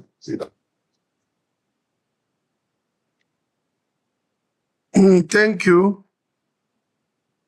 Honorable Estam Tony Passaris. Thank you, Mr. President, for giving me this opportunity to contribute towards the draft strategic plan 2024-2028. First of all, I'd like to say that a draft strategic plan, normally people go for 5 years, but I believe that it's costly, and because of the nature of which our parliament rotates, I felt that maybe we should plan for 10 years and also try and align to Agenda 2063. Long-term plans actually give you a time to actually review and change. So we should have the vision of Agenda 2063 as we do our plan. The plan of making sure that this parliament ends up having legislative powers, having its own ability to raise its own funds, is very key. And I feel that, when I look at our own respective countries, you have the executive, which I would assume would be the AU at this stage, and then you have the legislators, which is us, the body. And the disconnect between the two means that it's impossible for us to have a strategic plan that will actually have results that we can celebrate if we don't come together. The arms of government have always got to come together and have an understanding. And I pray that when the Right Honorable Raila Odinga takes over the chair of the AUC next year, we would be able to have a fused relationship between this parliament and the AU. It's important that when we're even doing the strategic plan, that we actually have teams from both sides meeting. And it's a shame that we don't do that. And I really felt that, Moussa Faki, the outgoing chair, had failed in trying to ensure that the parliament actually ends up being stronger. And I think there was an admission on his part that that he never managed to give us the legislative powers, and that should be something that we should envision.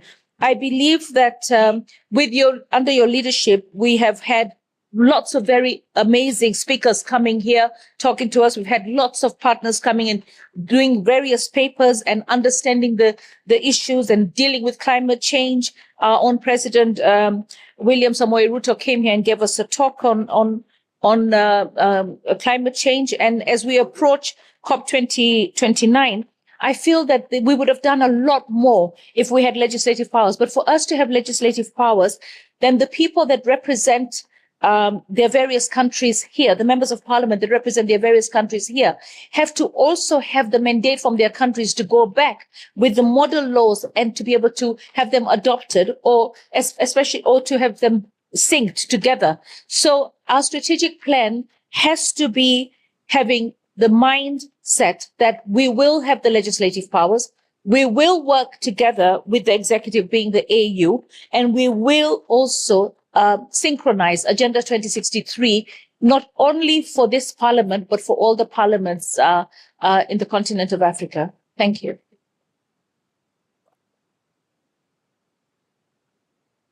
Thank you, Honorable Senator Jean-Marie Nibira TJ.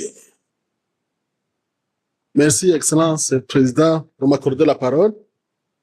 J'ai été très content de voir que dans le document, à la page 27, 3.1, ils ont mentionné l'octroi de pouvoir législatif reste une priorité pour les opérations futures du pape. Et je me suis demandé, la question est adressée à Son Excellence le Président du pape, quel est votre plan pour nous emboîter le pas dans le travail que nous menons pour aider à ce qu'il y ait ratification du protocole de Marabout pour que nous puissions avoir nos pouvoirs législatifs. Je proposerai à ce que le bureau du Parlement panafricain, avec le président du pape qui devrait être présent dans au moins 10 pays à partir de l'année prochaine. Des visites pour nous emboîter au pas. Parce que, des fois, le président du Parlement panafricain pourrait dire que nous ne faisons rien, mais son pouvoir aussi, son statut au niveau de l'Union africaine, des organes de l'Union africaine, a un poids important pour convaincre nos parlements à ce qu'ils puissent signer. Donc, nous vous invitons, dans les 40 pays qui n'ont pas encore signé, de commencer des visites de travail pour décrocher les signatures. Ça sera très bon. Et dans le document, vous avez parlé des organisations de la société civile, instituts de recherche et des organisations politiques qui nous sont utiles, très utiles pour le bon fonctionnement du pape. Et c'est vrai, parce que nous le voyons quand ils viennent ici, ils nous aident à comprendre certaines choses. Et je voudrais demander au secrétariat du pape, y a-t-il une stratégie mise en œuvre pour les valoriser davantage? Ici, je dirais, donc créer un cadre légal de collaboration avec eux pour leur montrer que nous sommes fiers de leur contribution ici au pape et ailleurs dans notre continent. Je vous remercie.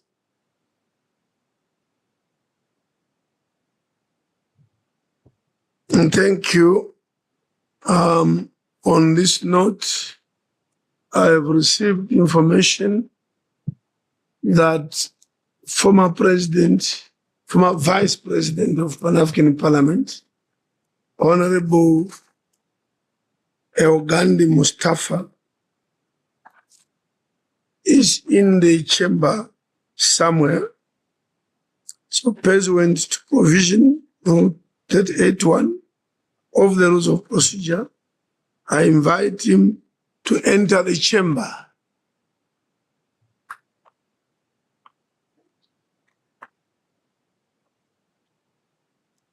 Former Vice President of PAP is from Egypt. From Egypt.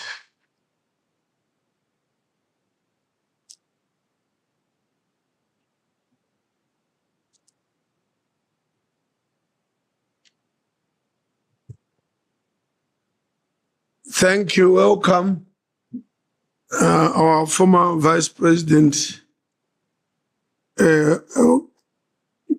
Eogandi Mustafa.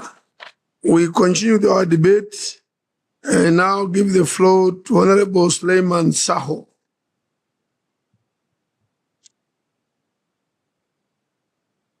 Your Excellency, I'm declining. That submission was not today. Thank you. I give the floor to Honorable Amina Tijani Yaya.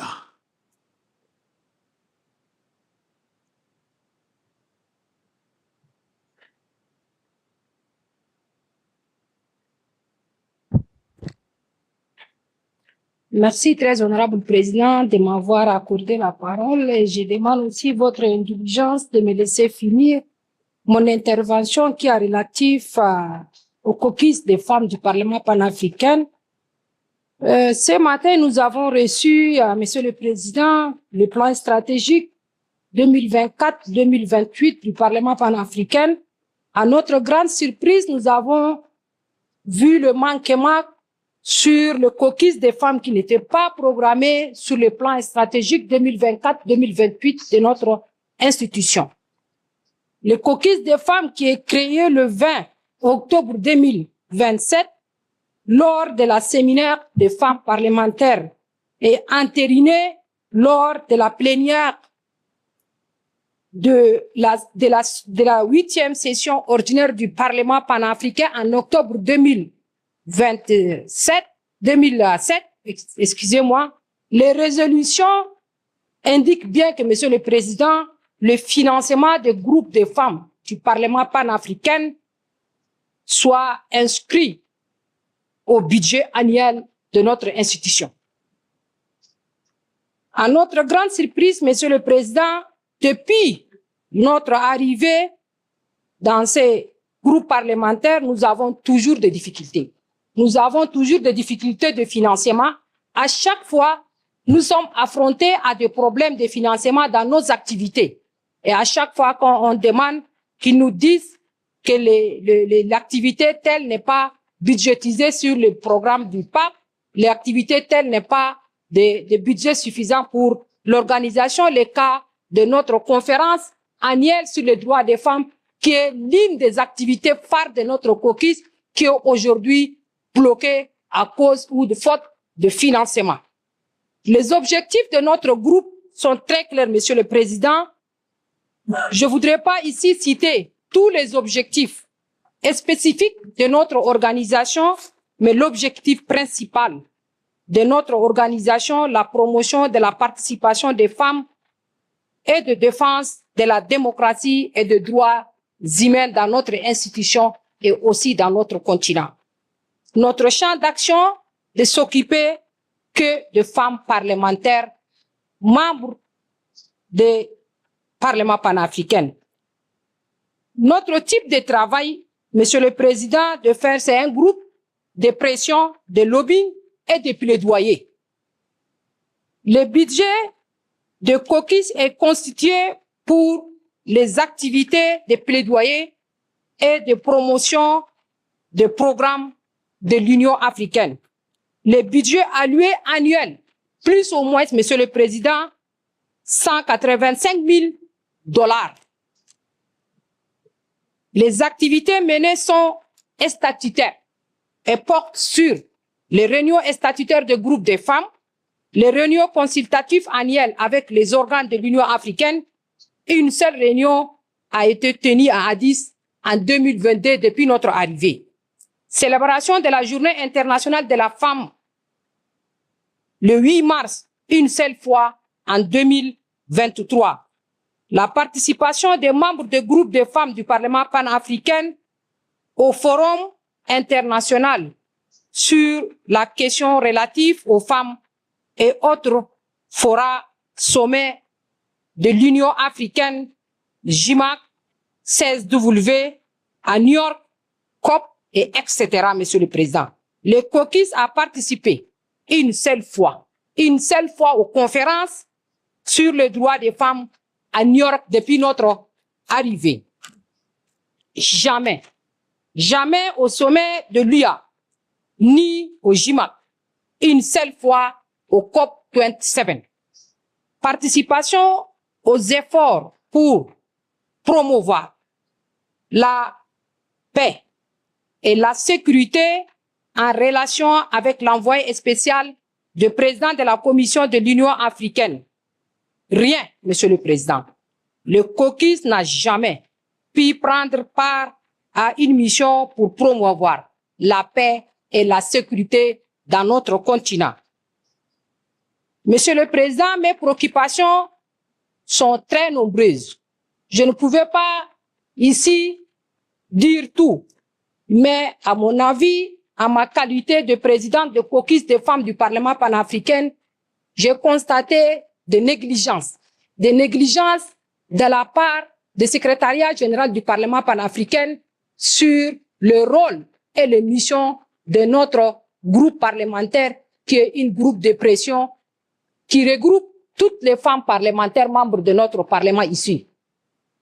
Ma question, Monsieur le Président, je voudrais savoir pourquoi pourquoi le caucus des caucus des femmes n'est pas programmé sur notre plan stratégique? Point of order. Point of order. Look, we want to listen to issues and we want to listen to problems. And it's our duty as a bureau and the secretariat to address problems. But this is a strategic planning workshop or event.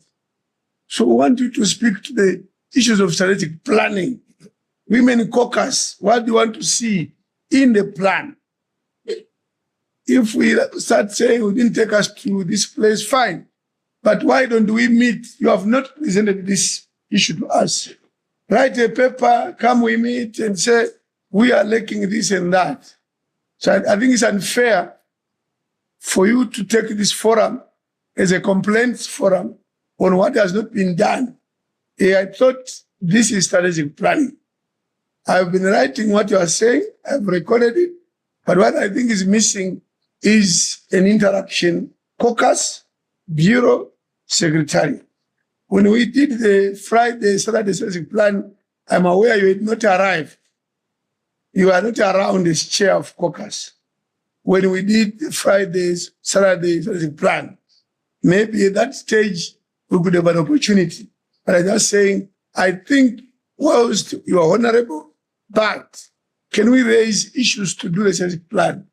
Put your issues into the plan. Then over the 5 years we address them. That's my, continue. Merci, très honorable président. Mais personne ne nous a consulté pour les plans stratégiques 2024-2028. Personne ne nous a consulté d'une manière officielle. Ça, c'est le premier point, Monsieur le Président. Le second point, par rapport à vous dites, moi, je suis pas la seule au niveau de caucus. J'ai 4 adjoints. Elles étaient là lors de la réunion.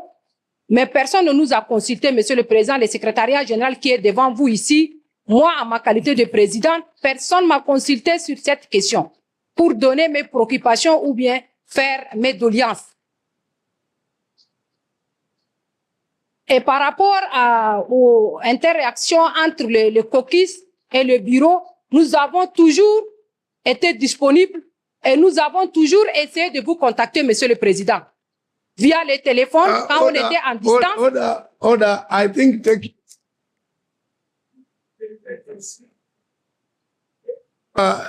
we are saying bureau is available, but you don't take this forum as a complaints forum. That's my own difference now, is that this is not a complaints forum. And when you say do not communicate, every member received an invitation and a work plan. That's so that we had a workshop on the 1st and the 2nd strategic planning workshop. Every member received that notification. And everybody was informed in that way. Not every chairperson had a specific invitation. We were invited through your parliaments that will be holding this.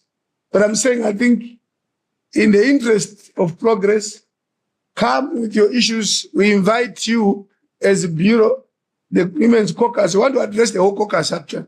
Let's agree on Merci. a date. Merci, Président. Si vous nous donnez cette opportunité d'échange, de venir échanger avec vous, nous sommes là et disponibles. Thank you. Honorable Barakat Djibouti.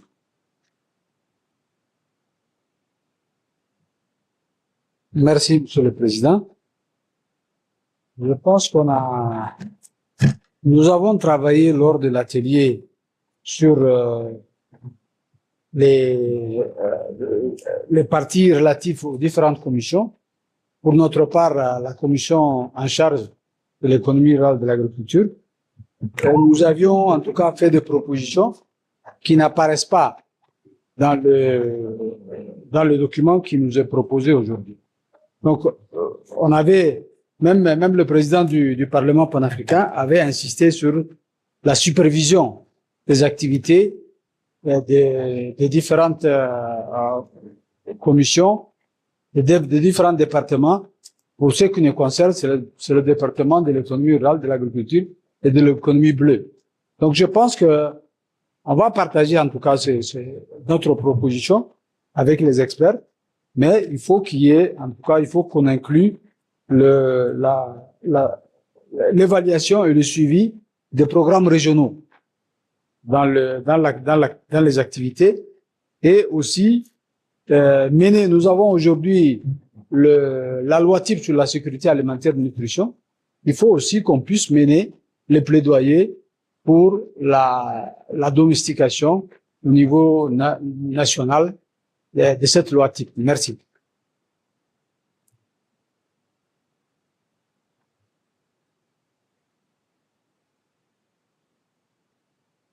Yeah, there is a conversation to my right. Honorable Mbo. Honorable Mbo, I think let's respect the chamber.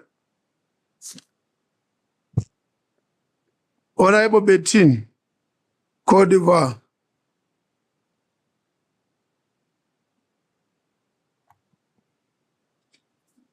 Merci beaucoup, Monsieur le Président. Monsieur le Président, je voulais sincèrement vous dire merci pour votre leadership. Sous votre gouvernance, nous sommes en train de travailler sur un plan stratégique, ce qui est une bonne chose. Je voulais aussi profiter de l'occasion pour féliciter les experts pour le travail qui est fait, même si pour certaines commissions, ça paraît encore incomplet. Alors, je fais un constat. Mon constat, c'est que quand on a des exploitations, quand on doit exploiter nos ressources en Afrique, on est obligé de faire appel à des experts extérieurs. Si nous voulons exploiter notre uranium, notre fer, notre manganèse, le pétrole, nous sommes obligés de faire appel à l'expertise extérieure. C'est le constat. Ce qui veut dire que nous avons un problème au niveau de la formation de nos élites. Et donc, pour moi, ce plan d'action stratégique sur tous ces aspects doit pouvoir tenir compte et mettre l'accent sur le concept de l'éducation. Il est donc temps de penser à intensifier, je dis bien intensifier, la formation professionnelle, technique, technologique de haut niveau pour que l'Afrique puisse avoir désormais des ingénieurs de haut niveau compétents pour l'exploitation de nos ressources. Il faut donc arrêter, j'utilise le terme que l'un des membres de ma commission a utilisé hier, il faut arrêter de suivre, parce que nous faisons du suivisme. Et donc, nous n'arrivons pas à innover dans notre démarche. Et donc, il faudrait que nous prenions soin, avant d'exploiter nos ressources, penser d'abord à la formation de nos élites et ensuite exploiter. Sinon, nous allons toujours nous contenter des faibles parts, des faibles revenus. Parce que très souvent, nos pays disent on a un taux de croissance de 6%, 7% et 8%.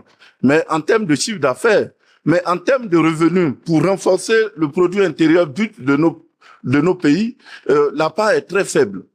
Je prends par exemple l'exemple de pays que je ne vais pas citer, qui ont de l'uranium ou du fer. Quand on doit faire la recherche ou même le pétrole, les coûts de recherche plus le coût d'exploitation, quand on définit la marge bénéficiaire qui revient au pays, c'est à peine 10%. 10% parce que nous n'avons pas la technologie. Nous ne pouvons pas faire la recherche nous-mêmes. Nous sommes obligés d'exporter, d'importer des experts. Et dans l'exploitation, nous sommes obligés d'importer encore des experts. Et cela à 80-90%. Moi, je pense que l'Afrique doit pouvoir s'arrêter pour réfléchir sur la stratégie à mettre en place pour notre développement. Si nous continuons de suivre et d'imiter, nous allons toujours rester à la queue. Et donc, dans ce plan stratégique je pense que les experts ici présents devraient pouvoir regarder de près ce que nous avions discuté la dernière fois en termes de renforcement de ce qui avait été proposé. Parce que je me suis rendu compte que certains points n'ont pas été pris en compte, mais on pourrait certainement se revoir où je sais qu'on a travaillé avec le professeur, donc il doit pouvoir se rappeler de ce que nous avons dit. Nous devons renforcer et intensifier la formation sur notre continent si nous voulons un développement durable. Merci, Monsieur le Président, de m'avoir accordé la parole. Thank you. We still have a few members who want to take the floor. We will proceed as follows. We'll call one more, and then we break for lunch. And we resume at 2. But before we break for lunch, that's after this next one, we'll have some small function, the handing over of some IT equipment to Pan-African Parliament by the ambassador of the United Arab Emirates, who is already around. So Senator Tony will take the floor. And as you do that, we'll ask our staff to bring in the IT equipment to see them visibly and invite the ambassador. Senator Tony. Thank you, Mr. President, for giving me the floor and the opportunity to contribute towards this long-term or rather strategic plan. And as I stand, Mr. President, I just want to congratulate the Americans on their democratic elections and the historic comeback, Mr. President. I also appreciate, Mr. President, the presenters that have made the presentations, and I think it was very thorough. And appreciating your leadership, Mr. President, for choosing to allow this parliament to engage in the strategic plan the way it is done. Mr. President, I am a rapporteur of the Committee on Monetary and Financial Affairs, and we were very fortunate to have the consultants visit our committee, where we made various contributions and debates on what we want to attain as a committee. I've realized, Mr. President, that in the summarized points that are presented here, there is one issue that we raise as a committee regarding the inefficiency and the incompetency in the submission of timely management accounts or financial reporting by the finance department. So as a committee, we met to say we need to put in the plan so that the committee is able to receive timely reports so that we can debate and make necessary recommendations on the financial affairs of the Pan-African Parliament. So we are just noticing that our output as a committee is an input to other committees as well. For example, the CAPA, they need to actually have proper feedback or management reports or comments from the finance committee. And in the absence of the efficiency in the reporting, they can actually be affected in that regard. So we are recommended and decided that it be part of the strategic plan, and it's not there. So I stand to move, Mr. President, that it be included accordingly. Secondly, Mr. President, it was an issue of the KPIs for the Secretariat, the key performance indicators for the Secretariat, so that we can try and erode or eliminate the inefficiencies that are being observed within the Secretariat or the staffing within the Pan-African Parliament. So in the strategic plan, I stand to submit, Mr. President, that we need to develop key performance indicators on reportable issues on what the staff needs to do in assisting the committees and also the Bureau so that they can be able to do their work efficiently. The last part, Mr. President, is with the issue under the PAP Secretariat on the improved operational efficiency. And they have tasks that they've listed which includes the conducting of a forensic audit, Mr. President. I just want to find out, I understand the background with regards to the forensic audit. It was an executive decision. There are so many issues that happened. But my main concern, Mr. President, is why will we put the conducting of a forensic audit in the strategic plan?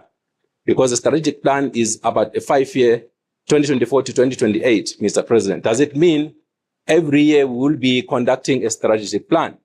I think this aspect of the forensic audit, yes, it needs to be done, but it cannot be a strategic plan issue. So it may be done, looked at as an implementable task, not sitting in the strategic plan. So what does it mean? It means every year we'll have to be conducting forensic audit. I think it's maybe misplaced in this one. And thirdly, lastly, I think we might also have issues with our development partners as well. So if we put this in the plan, even our development partners will think that maybe we don't have confidence in the administration of the Pan-African Parliament, Mr. President. I so move so that these issues can be corrected and included accordingly as are submitted. Thank you, Mr. President. Thank you very much. As I announced, we want to move to receive the equipment donated to Pan-African Parliament, but I want to confirm that I have just received now, or the clerk received now, a document from the Women's Caucus. The Women's Caucus, the document on what they want to, what they call preliminary priorities, which they want included in the strategic plan. This is a late submission, of course. Others submitted already. So consultants means when you spoke, we didn't have this information. I'll hand it over to you. You see that is included in your document. Thank you. Yes. In terms of Rule 38.1, I now invite the ambassador of the United Arab Emirates, Ambassador Mahash, to join us in the chamber.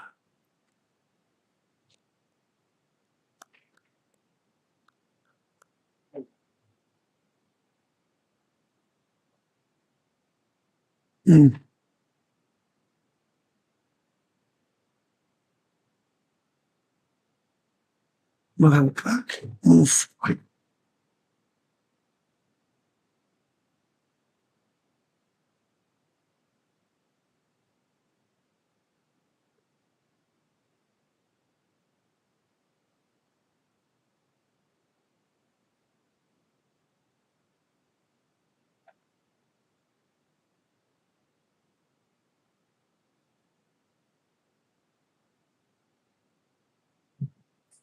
Honorable members, the order of business at this point is a ceremony to receive 7 computers, a donation of the United Arab Emirates to the Pan-African Parliament. And I'd ask at this point the Honorable President of the Pan-African Parliament to approach the podium, introduce the ambassador, and receive the donation.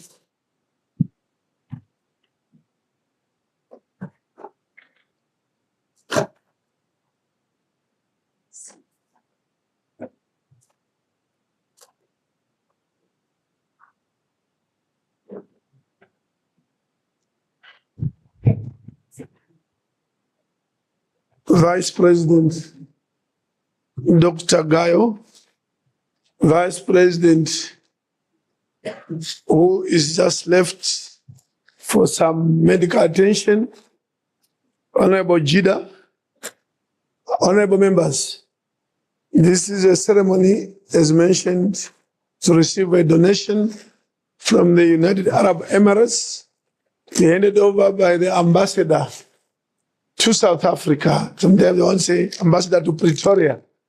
the UAE ambassador to Pretoria, Ambassador Mahash. I will not go into details. I'll invite him to say a few words and mention what he has brought us. And then, yeah, the ceremony is closed.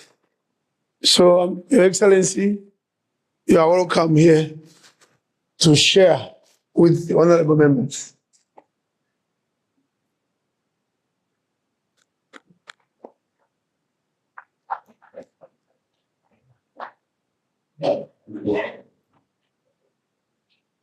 Can I say something?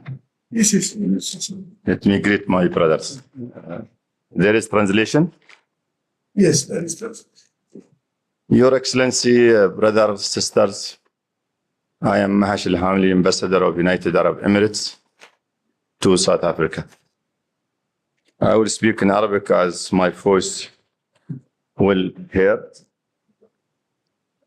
Actually, we are not putting donation. We are commitment with $500,000 to improve the infrastructure of the parliament.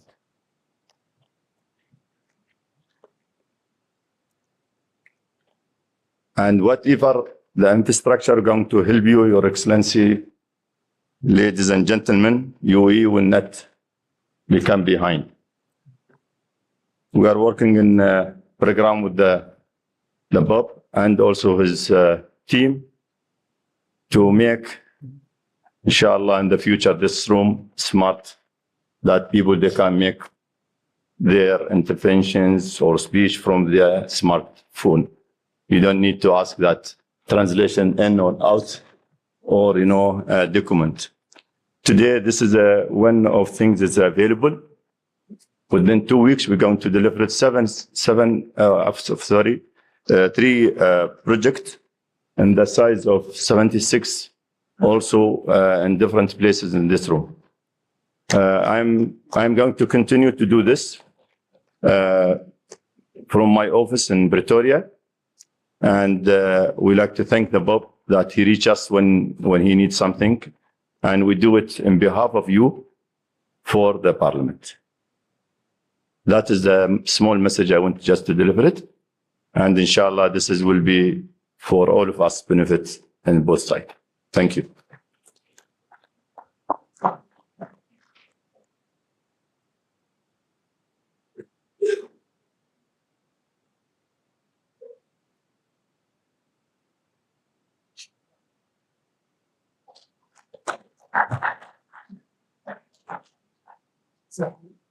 Yeah, 7.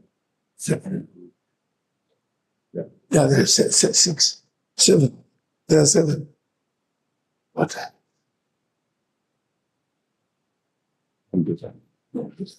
Support food.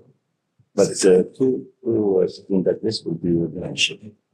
Sorry, okay. Shukran. Shukran gezilen. Shukran gezilen. I'm here to appreciate and express gratitude to the United Arab Emirates.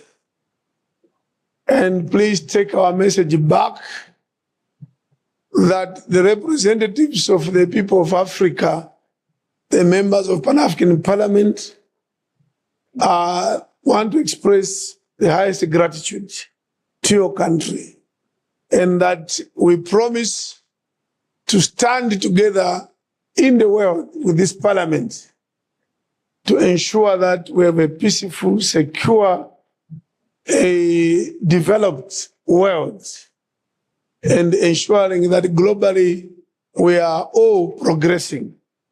This gift is a big gesture to your commitment that the Arab world and Africa are one. We are brothers and sisters. We are one family.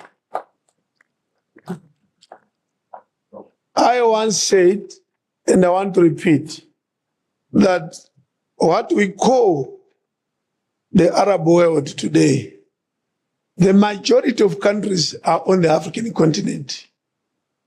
Most people may not know the statistics of what we call the Arab League, the Arab world. The majority of those countries are based on the African continent, which confirms that the real place is Africa, and what is outside Africa are simply our next door brothers and sisters. So let's continue with this good relationship. You have promised to transform electronically this parliament. And what you say on the mobile phone, I'll be able to participate in debates if I've got that gadget. And as you say, I may not need interpreters once I have a gadget. And I want to clap and say thank you very much for that. So we look forward to receiving the gift, the 500 million IT infrastructure in this chamber. Thank you very much, Your Excellency. Thank you. Can we clap loudly once more? Thank you. I know you want to be excused. It's 500,000, 500,000. It's 500,000. 500,000. Yes, which is going to transform the IT infrastructure of this chamber. Shukran. Shukran, Jaziran. If you want to be excused, but at the same time, we also are adjourning. So just 1 second so that we do it properly.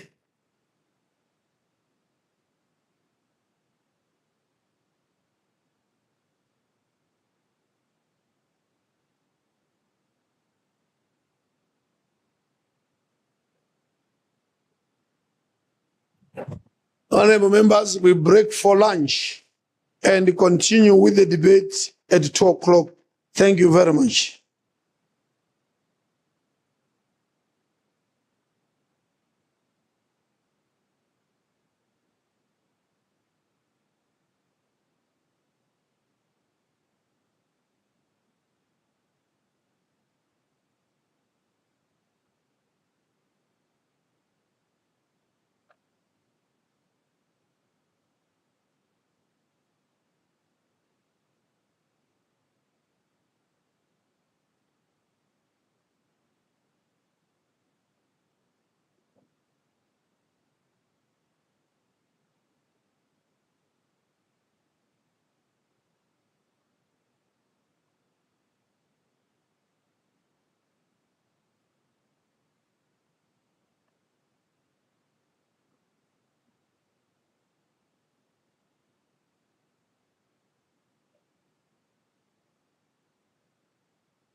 Take your seats. Thank you.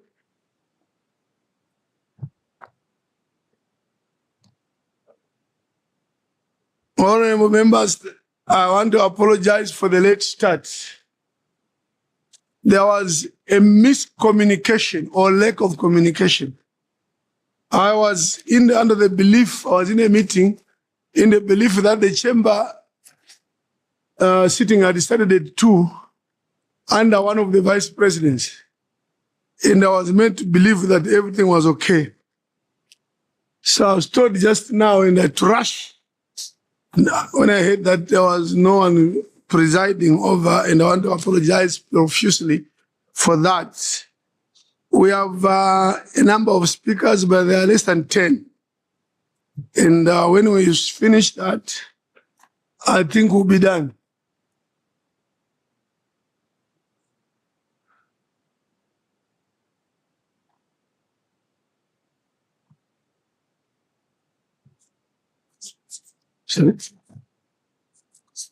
Yes. Yes.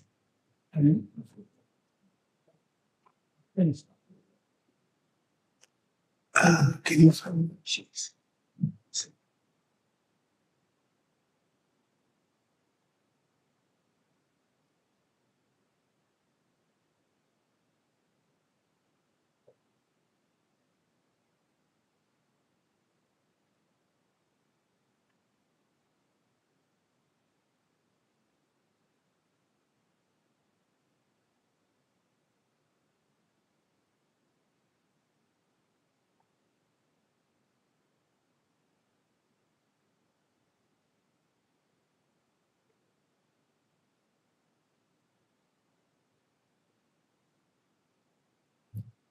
Sorry, the next speaker is Honorable Laila Dai Morocco. شكرا سيد الرئيس. كنت أود التدخل في الفترة الصباحية لكن الوقت لم يسمح بذلك. كنت أريد أن أضم صوتي إلى صوت سيدة رئيسة تجمع المرأة سيدة أمينة يايا تيجاني بخصوص اعتراضها على أن لجنة المرأة والشباب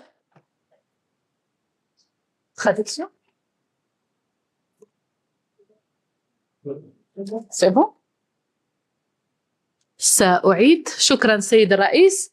قلت أني كنت أريد أن أتحدث في الفترة الصباحية ولكن الوقت لم يسمح بذلك.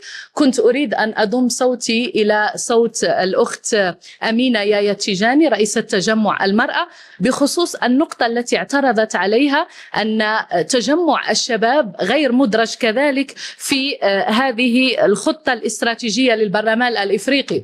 وحين تواصلوا معنا قدمنا لهم نسخة من الاستراتيجية وهي معي الآن، وقيل لنا أن الشباب والمرأة غير معني بهذه الاستراتيجية، وهذا غير مقبول ولا يعقل سيد الرئيس، لأن بهذا التصرف كأنكم لا تعتبرون لجنة المرأة والشباب من اللجان الدائمة في البرلمان الإفريقي. لذلك نتمنى منك سيد الرئيس ونحن كلنا ثقة بك أن تعيدوا النظر في هذه الخطة وتدرجوا خطة العمل الخاصة بالشباب والمرأة، لأنها من اللجان الهامة والعناصر الهامة التي تقود تقدم القارة الإفريقية. فالمرأة والشباب يجب أن يكون من اللجان الأوائل في هذه الخطة الخاصة بالسنوات المقبلة. شكرا سيد الرئيس.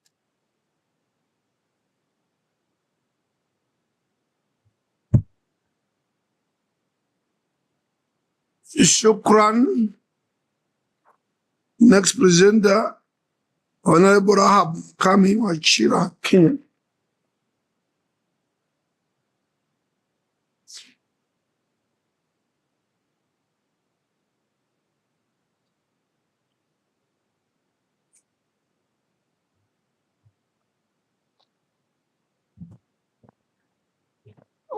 Thank you.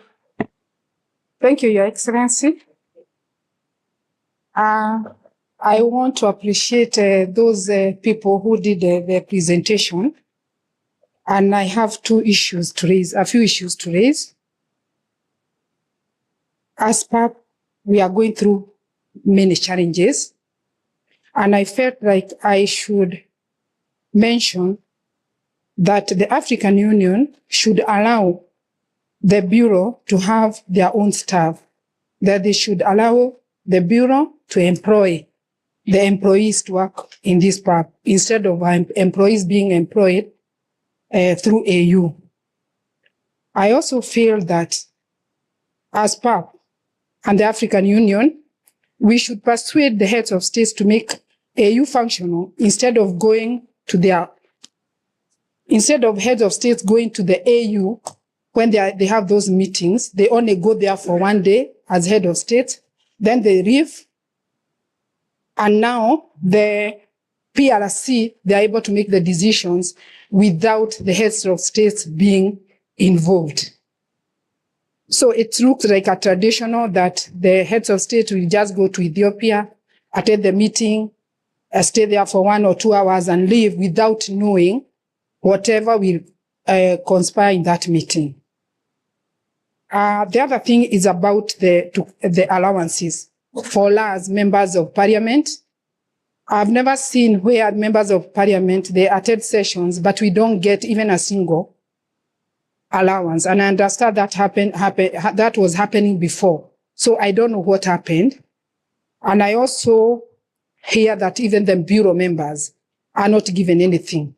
So I think it's important for them to consider us. And that is why I was saying the budget committee in this PAP should initiate that. I support the establishment of a liaison office in Addis Ababa and also make the African Union Commission sufficient authority and make it accountable for what they are doing with the money they are getting at least one day in a year. Centralizing Pan-African Court to have a resolution mechanism, I think it's also very important. Also about the strategic, I want to support the members who had talked there earlier, that it's good to have a strategic,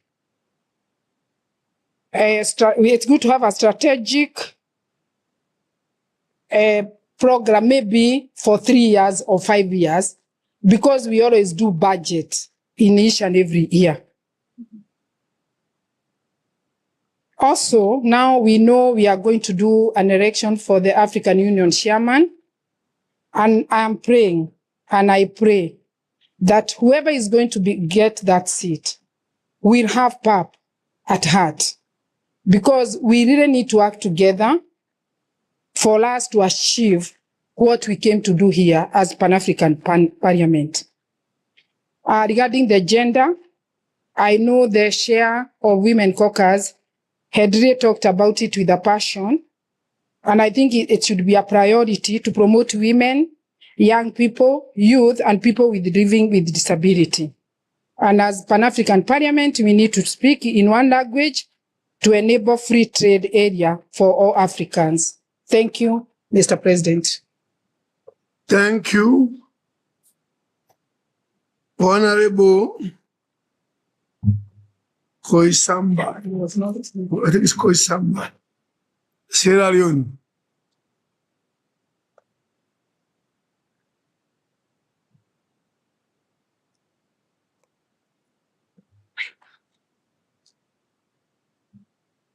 Honorable Majimbo Kalasinga, Kenya. Thank you. Thank you, Your Excellency, Mr. President. Mine is actually to give a general comment on this. And Mr. President, a strategic plan must have the hands of PAP. It has to have the wheels of AU. It has to have the heart of African citizens, and it has to get the feelings of the African heads of states. The president, that will make then a strategic plan move on its own. It can drive and get to a successful area. And having had all the discussions here, the president, I'm satisfied that if we put together a strategic plan and treat it like a seedbed, Mr. President. We now have the Bureau and the chairman to transplant what has been put in this strategic plan onto the budget, Mr. President, year by year, so that we can now feel that surely this strategic plan is going to work. But the way I see and get it, Mr. President, is that a strategic plan connects the AU, it connects ASPAP, connects the world and African citizens through all its concepts.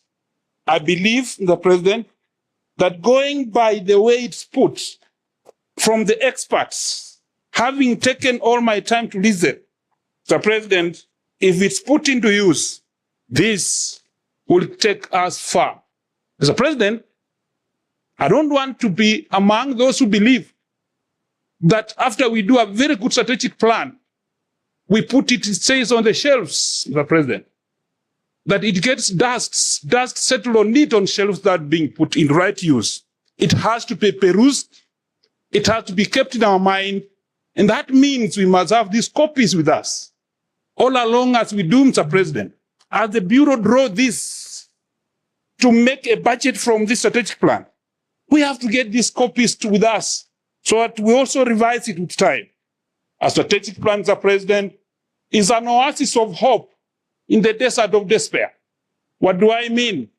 Without the strategic plan, Mr. President, we shall not have the bearing of our Voyager in the sea. I believe, Mr. President, that all that we have done here, going by what it is, and this one, finally, Mr. President, a strategic plan is supposed to be homegrown. It's supposed to reflect us. We have to own it in that, because I know that you cannot transplant a strategic plan of China into Africa. Can't work. This has to be African-made, African tailored to our problems and to our budget, Mr. President. So if we based on this, Mr. President, I'm sure that surely this one will take us far. So it is the compass, it is the guide, and it's the bearing of our Voyager who are us as PAP. Thank you, Mr. President, because I know, even with this strategic plan, Mr. President, we need also a goodwill. You have led this house, Mr. President. We have a name and image, Mr. President. So I believe that if we have a good strategic plan, well drawn to make a budget out of it, PAP is going a place and PAP will be far. Thank you, Mr. President, for giving that time. Asante sana. Honorable, welcome. Lamini Eswatini. Thank you, Honorable President. My comment would be just on the issue of funding. My concern is on soliciting external funding and assistance from development partners. Honorable President, external funding can provide PAP with critical financial resources that would enable it to implement projects that might otherwise be delayed or downsized, knowing that we have had financial challenges previously. But, Honorable President, one also has to note that this external funding often comes with conditions which could impact this Parliament's ability to exercise full autonomy over its decisions.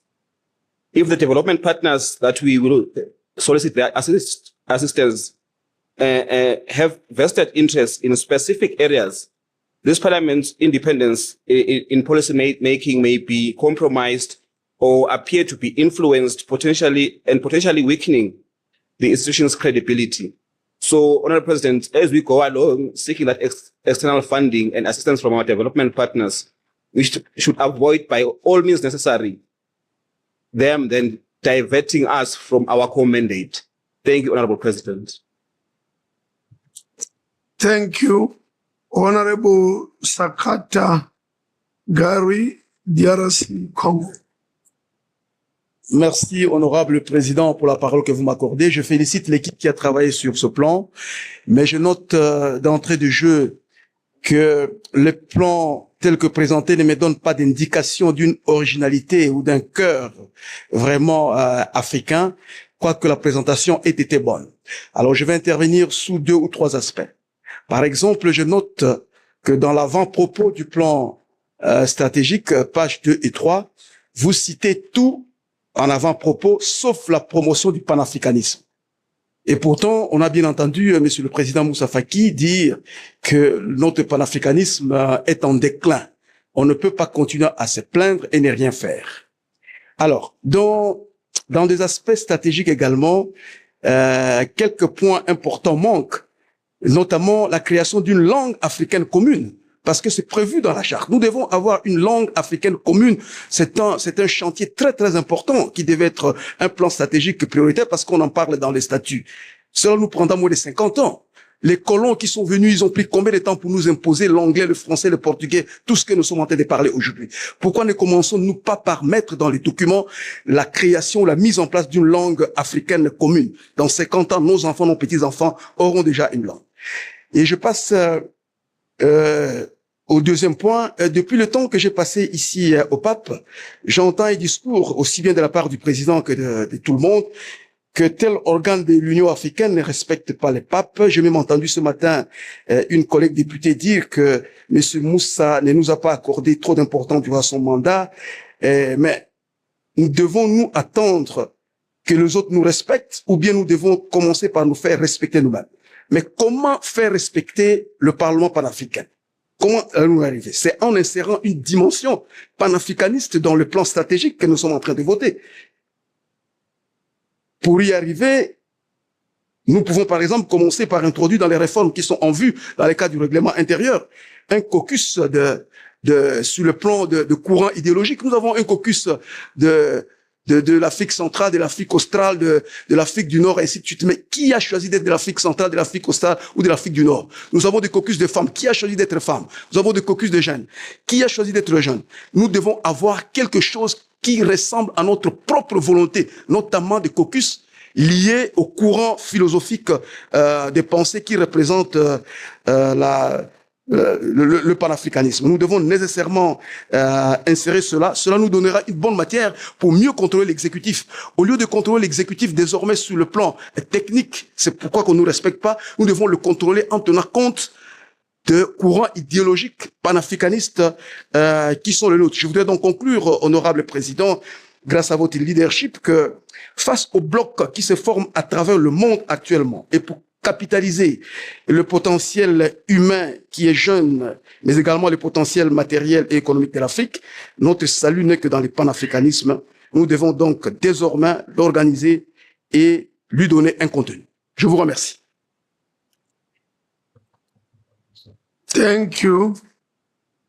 Honorable Professor Mahmoud Anadif Yusuf. شكرا سيد الرئيس. أبدأ بملاحظة كما ذكرت نائبة قبلي.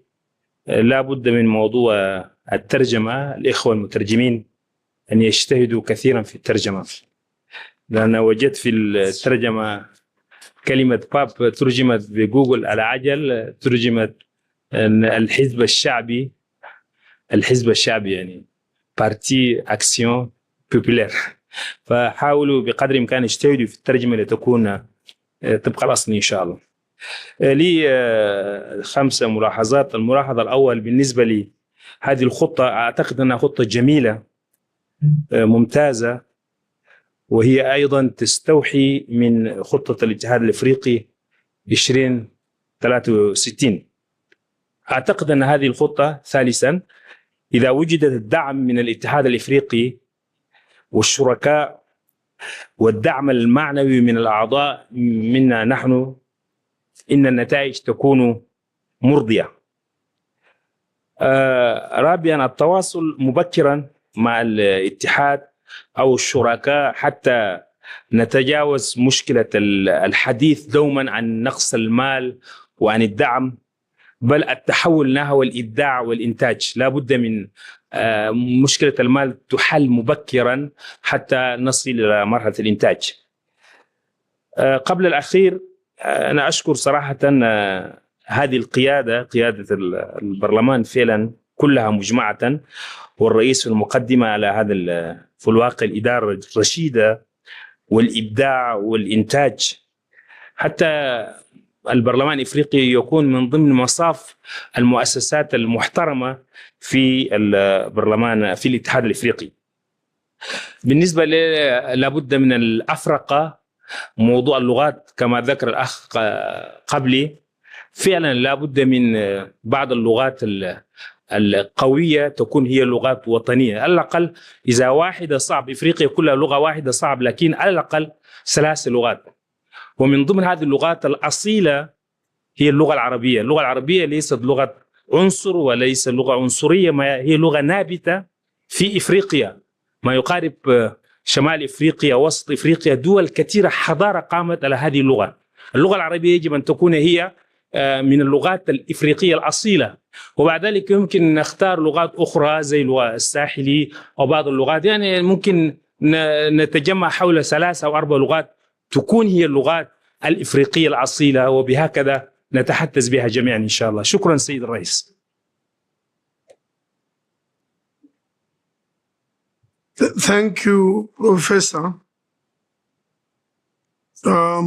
Honorable Saidami Ahmed, Tunisia.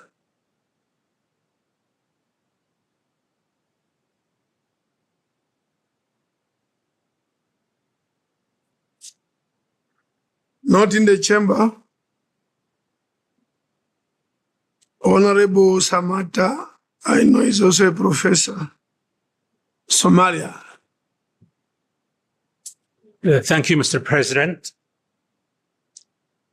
First thing I would like to say is to repeat a request I made during the June-July session, and that is, I think it will be more productive to distribute the reports the night before or the day before, so that we can have a chance to read it rather than being read to. It's numbing to the soul, to listen to a text being read to the parliamentarian. So may I plead with you and the Secretariat that these reports should be distributed the day before, so we have a chance to read them carefully, and then we'll spend most of our time having a very productive conversation about it. That's the first thing.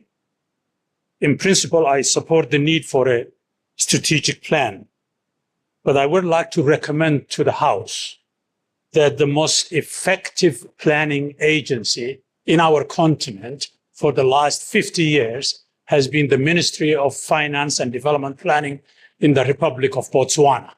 If we want to know what strategic planning means, how it operates, I think it may be worth our while to invite some of the serious scholars from the University of Botswana and from the Ministry of Finance and Development Planning to come and share with us the way they have operated successfully, prosecuting those plans and turning them into a reality. Second, because we have to take planning seriously and strategic planning more so than others, I would like to suggest the following in the operations that we will do from here on. Planning is the third step in a process. The first process in that is to have an ambition. What's the ambition here? And then to think about the resources that that ambition is going to need. Thirdly is then putting a plan together to translate the combination of resources and the ambition into production processes. The final step is the implementation of that plan to realize the ambition and the agenda. So something cannot be a strategic plan without all the other steps be missing. We don't know where the resources are coming from to be able to implement these plans. So to have a strategic plan means to have the resource in advance, to know them rather than to plead for charity. Finally, this may be a bit inappropriate, but as a free person, I would like to say it. A grant of computers from the United Arab Emirates to PAP today, what does that say about us as Parliament? The Continental Parliament needs few computers from another small country outside the continent. What does it say about us? Okay. The continent's Parliament is receiving a charity. It defeats the very essence of what this Parliament is about. That we don't have the wherewithal to get few computers for ourselves to make us operational. The late former president of Botswana, President Maseri, said the following: without leadership, the people shall perish. And so we are the leaders of the continent as PAP members. We must have the vision and the capacity to imagine where we are going and how to get there. Lastly, I would like to congratulate a number of our countries in the continent. The peaceful transfer of power in the Republic of Botswana is an honor to all of us and makes us all proud. So give a hand to Botswana for doing that.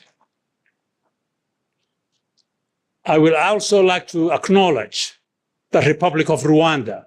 It's exactly 30 years ago when the killing fields of Rwanda was in place, and they have risen from the ashes of those killing fields. It's a lesson for all of us, big countries or small countries, as how to chart the road ahead in a productive way that our communities will be linked together and move forward. So give another hand to the Republic of Rwanda. Thank you very much. Thank you, Honorable Dao Gabara Mariam, Côte d'Ivoire. Merci, Monsieur le Président. Monsieur le Président, je voudrais saluer l'exercice que nous avons entrepris depuis une semaine et je voudrais en cela féliciter le Bureau et vous, Monsieur le Président, parce que c'est un exercice qui permet de nous donner une orientation, de faciliter notre performance et de nous permettre d'avoir des résultats concrets. Cependant, Monsieur le Président, si nous voulions être vraiment productifs, le document qui nous a été donné, 37 pages, aurait dû nous être transmis à l'avance pour nous permettre de faire des commentaires beaucoup plus profonds. Monsieur le Président, je voudrais aussi confirmer que notre commission a fait ses inputs qui ont été pris en compte et je remercie l'équipe et je reconnais que c'est pas facile de percevoir et de transcrire les actes, les activités d'un Parlement en ce qui concerne le genre, la famille et peut-être la jeunesse.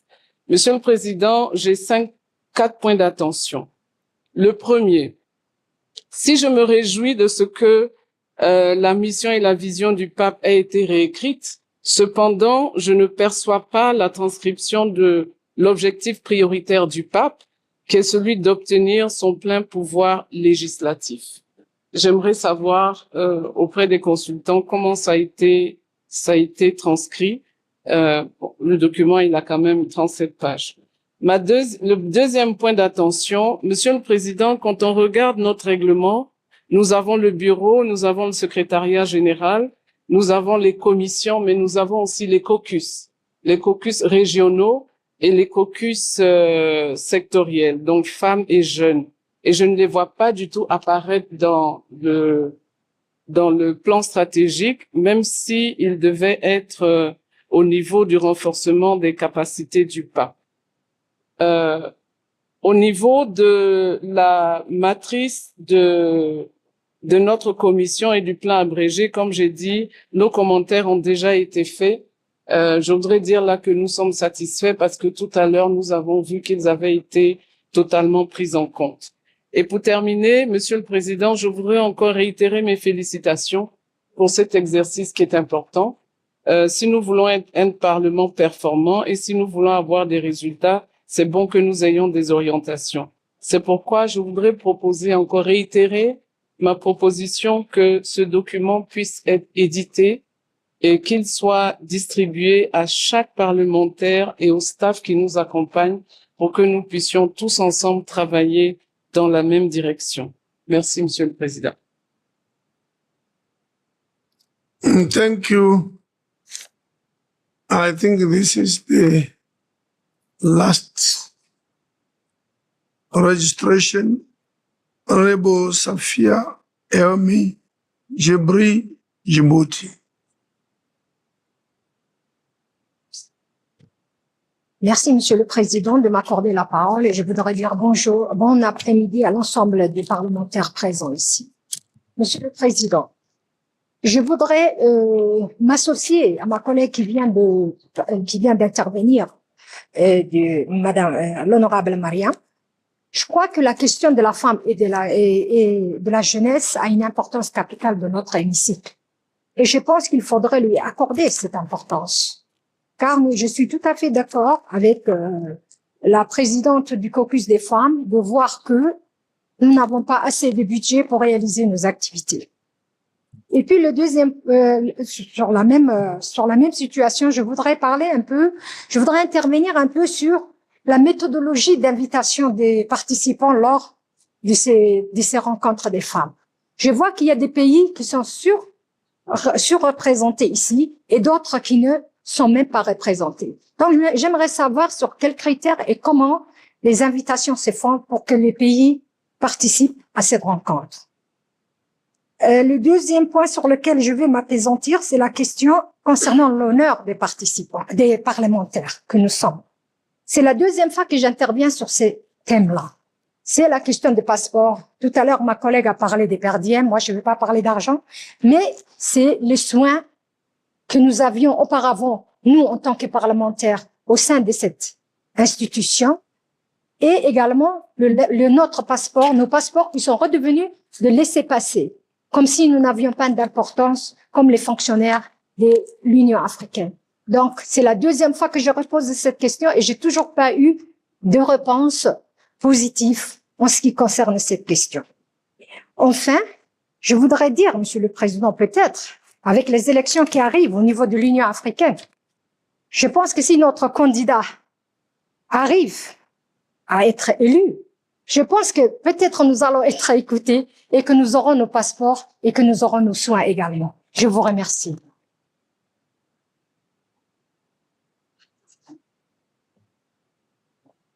I think we are done. Before we give I want to call them our advisors on strategic planning. I want them to take note of the following. In addition to what has been said, committees function through the people, going to the people. The issue of public hearings in your strategic plan does not come out clear. Either it is missing or it's not clear. We can't have a strategic plan of a parliament which does not plan for committees to conduct public hearings across the continent. And this applies to every committee, all the permanent committees, caucuses, regional youth, women, they need public hearings. And this is the key for a parliament. Then information in the facts-finding mission. There's a difference between a public hearing, or there could be sometimes overlap. The issue of fact-finding missions for a parliament, whether it's in health disaster, poor, some outbreak of disease, or war, something that people want to know why, we do fact-finding missions. And then what is not clear also is the call on the organs, executive organs, to respond or answer to Parliament as part of our strategic plan.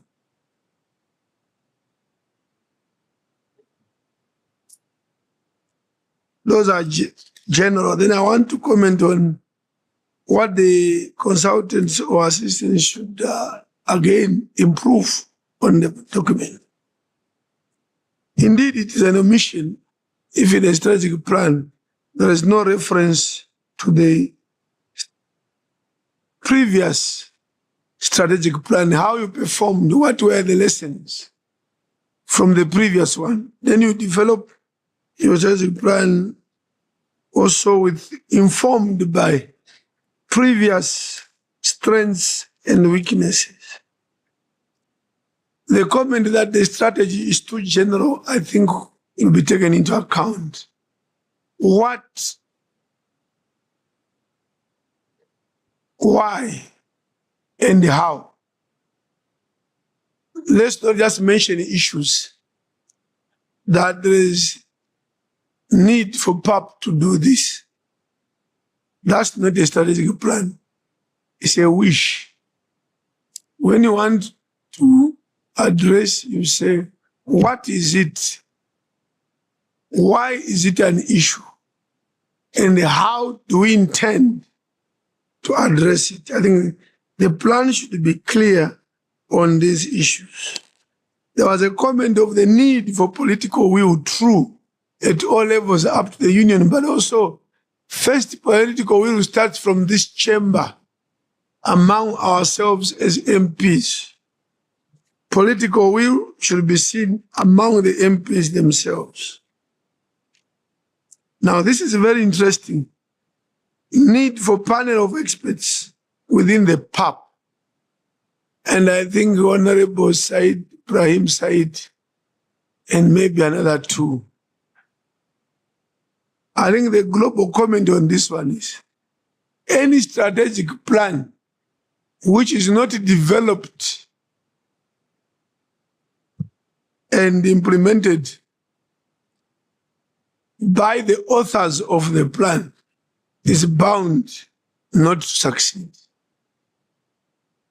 The world of experts coming to do a plan for an organization in consultants is gone. Consultants assist you technically to develop your plan. So this issue of a panel of experts within PAP, I would support it, not necessarily that might not be experts, but to have our own steering team that engages on strategic plan, assisted by consultants, so that the process is led from ourselves. MPs and staff lead the process. Consultants are there to probably just assist you to see certain things that you may leave out. And I agree that the strategy, yes, it is, see, there is what's called a plan, a 10-year plan, and a 10-year strategic plan. Those two things are different. A plan which is just a plan is a plan. A plan which is strategic. Strategic means we are also looking at the realities of what we are trying to write. What is the environment like? What we are thinking we'll do, is it possible? So it brings us to resources. That what you are saying, are these things implementable? Then it becomes very strategic because it looks at possible impediments and how to turn, as they say, challenges into strengths. That's being strategic. You should acknowledge the challenges in the environment, lack of budget, lack of support from, so, but how do we still, in spite of those challenges, how do we succeed? In spite of, that's being strategic. In spite of lack of resources, how do we then succeed? How do we get the resources? So the issue of resources becomes very, very important. Here there were a lot of issues about the women's conference. Women issues, we have proposed that we need to have a women meeting Leadership Bureau Secretariat and the Women's Caucus, I think we need to sit down and talk. Youth and women not in strategic plan. I've not read the actual plan. I don't know if this is a true statement. If it is true, then can you work with the women and the youth to improve this? Because that would be an incomplete plan. And the issue of you cannot transplant a strategic plan from China to Africa, correct? Just like you cannot transplant a plan, strategic plan from, let's say, a ministry of finance in South Africa and a ministry of finance in Egypt. You can't, because the context differ. Different context means different realities.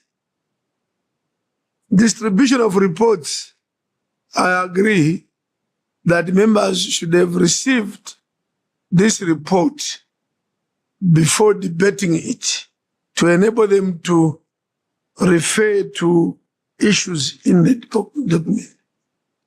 As a result, we encourage our secretariat to ensure that this report is received by all members before we adopt it.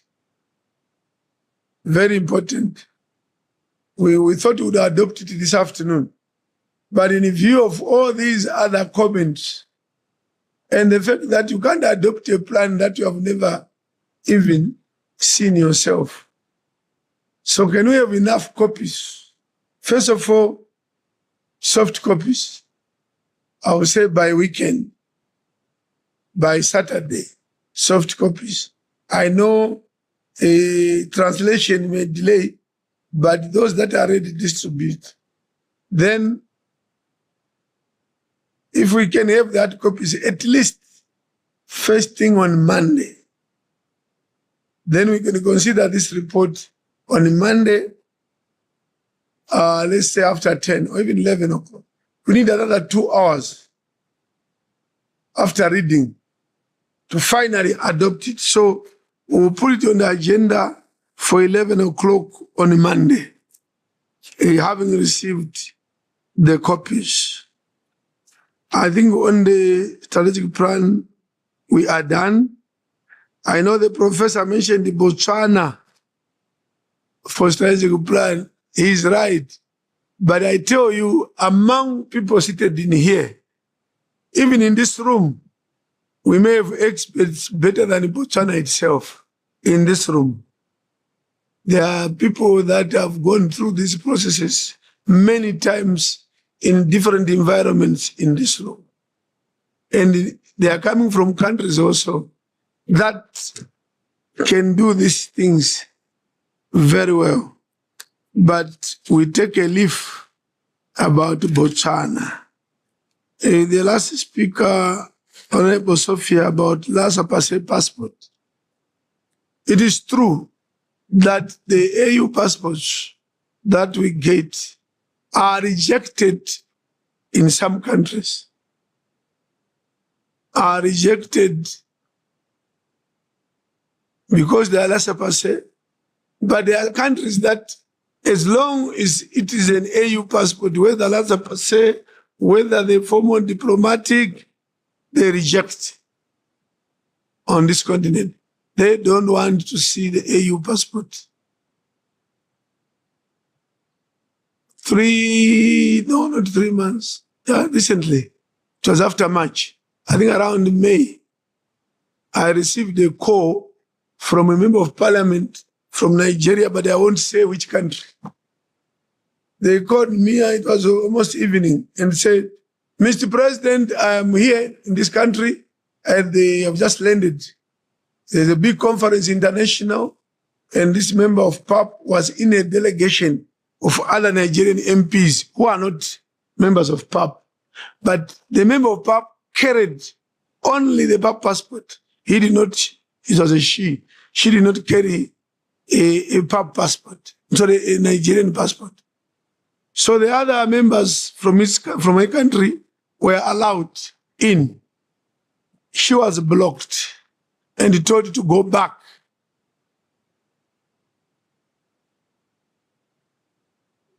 Yeah. Why? Because they asked her, where is the Nigerian passport? She said, no, I left it behind. I only have the PAP or AU passport. They said, no, this one we don't consider this one as a passport. In Africa, not in Europe. I tried to call in that country, I won't mention the name of the country. I tried to call the authorities in that country that I could access. And some promised me, no, Mr. President, we are rectifying it. We are talking to the minister of this. It took more than 4 hours for that PAP MP to be allowed into the country.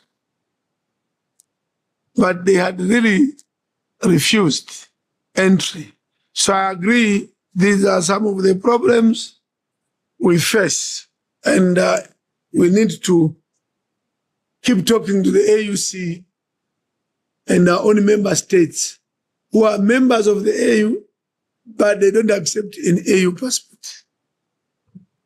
Thank you. Can we now give the consultants an opportunity to respond?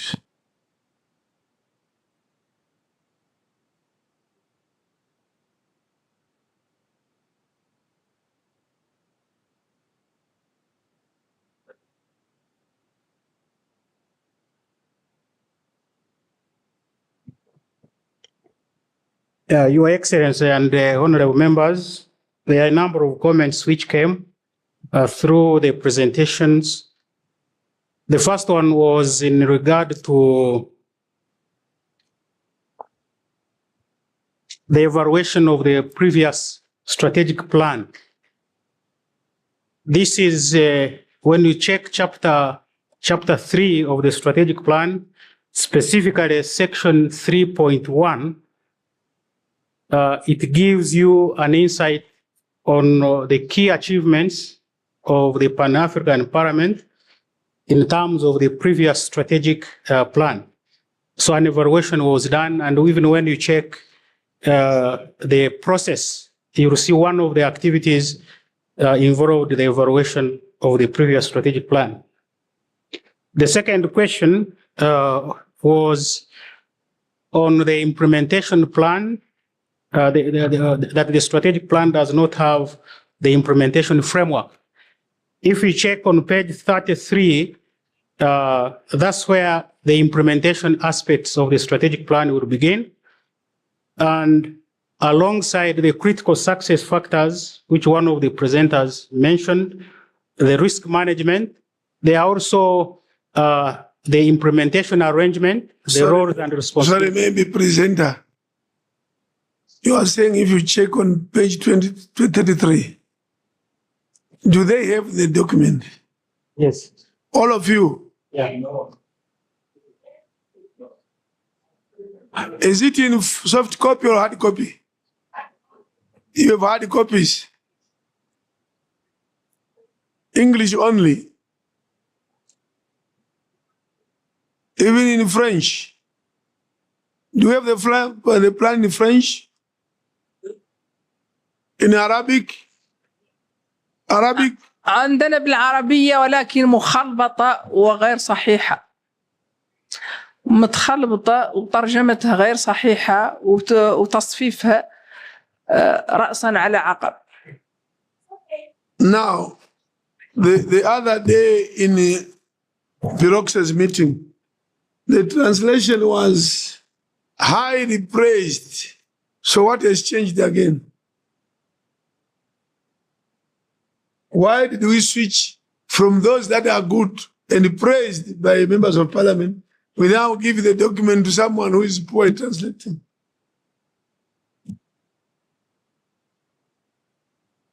All right, the clerk has promised that they will give it back to that one who translated the document that that was praised in the Brussels meeting. I think they've changed the translator. Yes. Proceed. Yeah, thank you, Mr. President. The third question or comment was the need to have milestones and the targets in the strategic plan.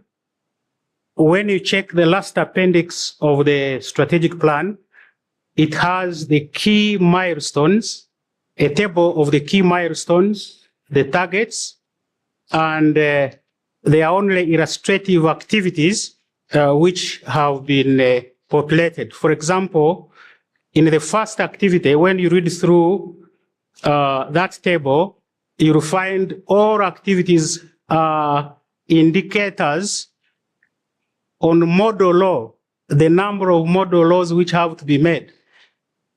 For example, you'll see on 2024, it is 0, but in 2025, I've put 1. In 2026, I've put 1, and so on. My assumption, that is an illustration of how we are going to finalize that table. My assumption is that the model laws take long, and you don't want again to set high targets that may not be achieved. There was another comment regarding the financing mechanisms. You will note throughout the presentation, there has been an emphasis on the funding mechanisms. But as one of the appendices to the strategic plan, as once it is adopted, it will be costed, and there will be an estimate how much do you need to implement the strategic plan. But that cannot be done unless the activities are completed. So it will be one of the last activities. There was a question regarding the laboratory for research in Algeria, I think for benchmarking. When you check on page 31 of the strategic plan, you'll find there is already one activity relating to research.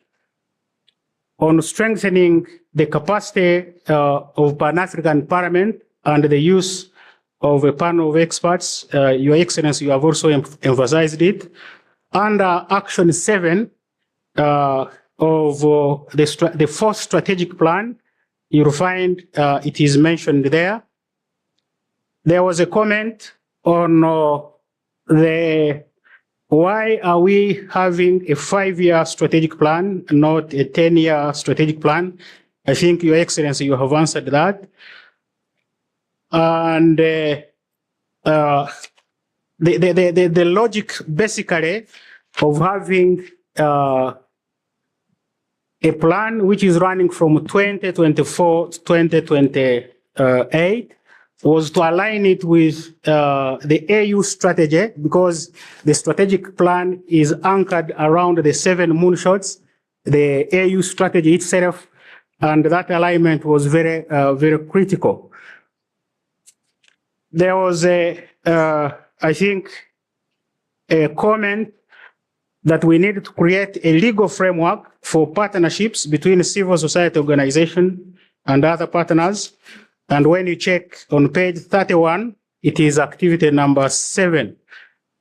On the women caucus, Mr. President, I think you have answered. We have received the document from the women caucus, and the issues of women and the youth will be incorporated as among the committees. The issue, there was also a comment on the M&E of national parliaments and the model law on food security. This is within the committee activity, but also under strategic objective number 1, under page 31, there is action 1, which is to make model laws on a number of issues which are not specified. So meaning that any activity like food security can be incorporated under that. There was another comment regarding the exploitation of natural resources and the concept of education, vocationalizing vocational and technical education, when you check on page 33, page 32 of the strategic plan under action 6, you'll be able to see an emphasis on the training.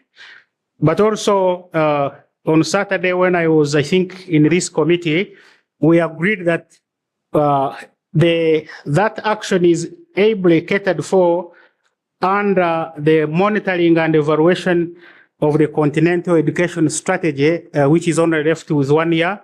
And that continental strategy on education has all levels from primary up to the university level. And there are a number of initiatives which are already there. So PAP is only to undertake its oversight and legislative role as well as representation. Your Excellency and members, there was a comment from the Monetary Committee regarding inefficiency and incompetence of submitting reports, I think, by finance departments, and the need to have key performance indicators for the Secretariat to eliminate the problems of performance. When you check on page 34, we are mentioning the key performance indicators being established, but also under the last strategic objective, one of the critical activities which have to be undertaken is creating performance management systems. And once you create the performance management systems, then you should be able to achieve the intention of that comment. On improving operational efficiency, I think there was a comment on a forensic audit. We shall revise that section in the committee activity matrix. But overall, you'll notice that each strategic objective has strategic actions, and then there will be annual work plans, and these can be revised. You only pick from the list which has been provided, and you choose the order in which you are to implement them.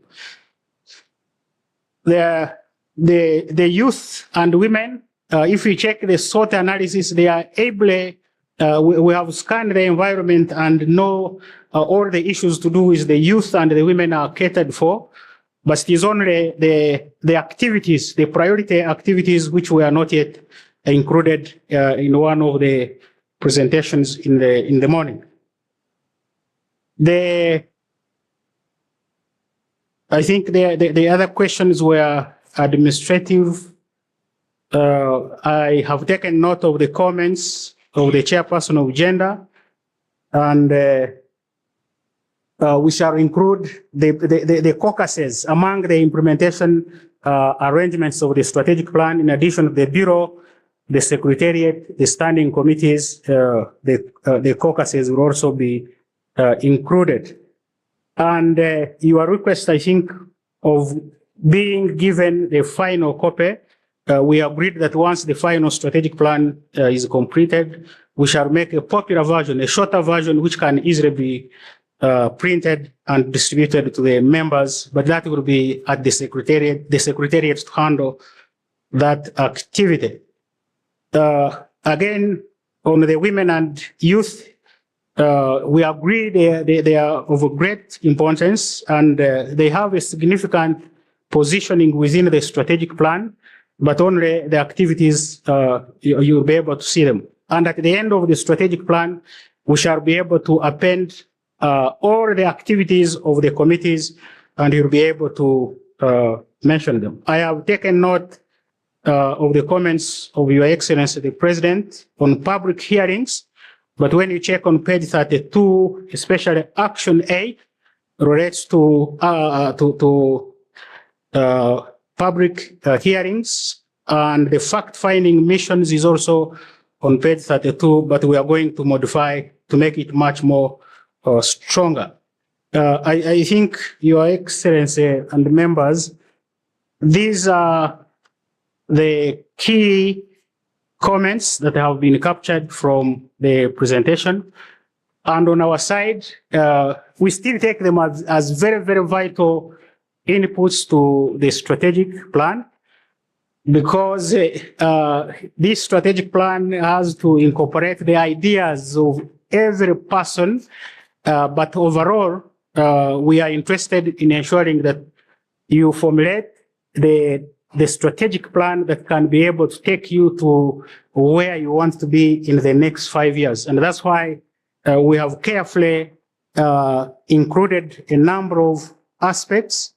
We have carefully consulted a number of other organizations such that we can get their view as far as the possible strategic direction PAP can take. Your Excellency, that's the response I can give on behalf of my colleagues. Thank you very much. Okay, on public hearings, is it a general statement for all committees on page 32, or public hearings specific to a committee, that the Committee on Health will undertake public hearings on issues of committee on this, and usually peace and security? Because I'm not looking at, I don't have that document, unfortunately. I asked for it since morning. I have not been able to get the documents. Yeah, we made it general that we put an activity of organizing public hearings. And during the budgeting, you are able to tell whether each committee should undertake a public hearing. Then you allocate the necessary resources for that activity. And when we are doing the costing, we should be able to include that. And also in the setting of the targets. Maybe we could take it that each of the standing committees and the caucuses will at least undertake one public hearing in the next 5 years. And on the basis of that, we compute the baseline. If there are 12 standing committees plus the caucus, we say those are 14 public hearings. And then we set targets for each of the years. Your Excellency, that's how I would wish to respond to your question. I don't know whether... I now have the document. Page 32.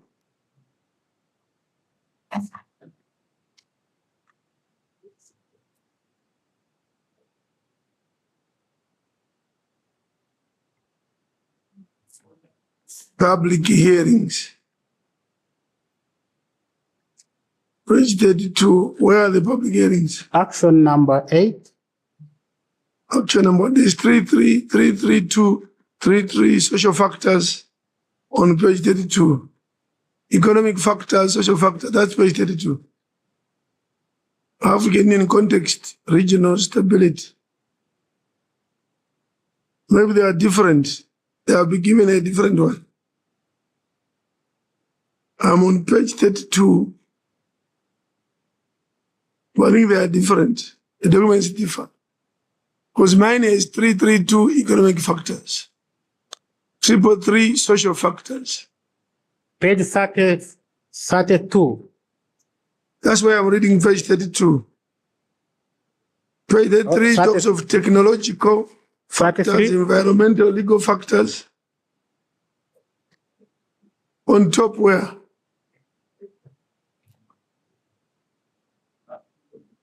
Public engagement. The PAP's effectiveness is partly dependent on its, okay.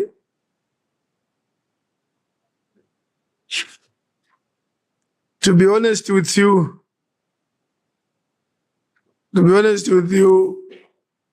I think with the comments given by members, I don't want to disappoint you. But when I look at what is written here, these are, someone commented, I now see the sense.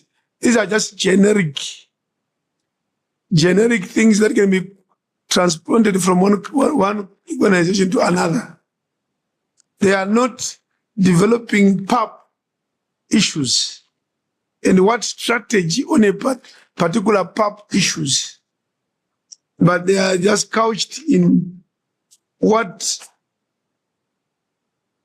any other document can say. Anyway, these comments are meant for you to improve. Yes. Yeah, I think this is work in progress. Okay. Thank you.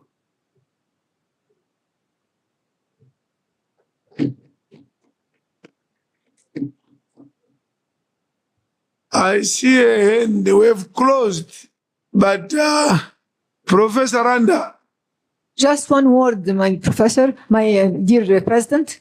Actually, I revised the Arabic version. It is unfair to say that the translation is not good. The translation is totally perfect. The problem is in the copying in page 32 and 34, as well as stapling. So next time, people who are going to copy and staple should take care. Thank you very much. Shukran. Let me have announcements first from the Secretariat.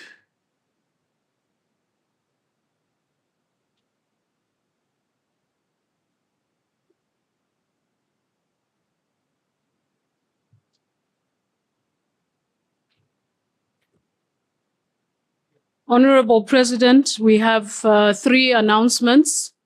The first is that the Women's Caucus meeting will hold tomorrow from 9 a.m. to 1300 hours in the chamber. The Youth Caucus meeting will hold in Committee Room 3 from 1400 hours to 1700 hours. And the order paper for Monday, the 11th of November, 2024, will be communicated via email under the direction of the President. There's an announcement which you've left out. Ask Kali.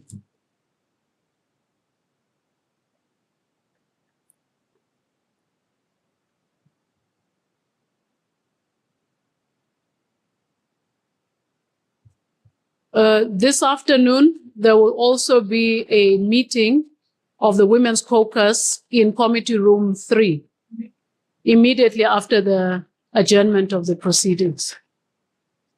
Committee Room 3, Women's Caucus, upon leaving the chamber. So the sitting is adjourned to Monday. Monday what time?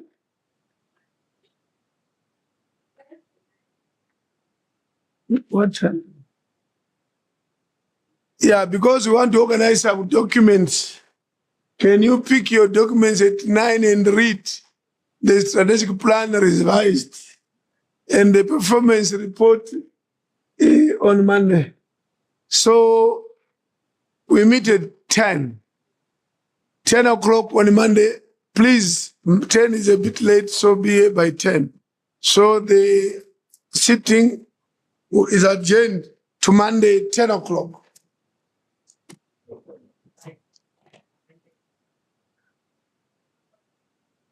I'm glad.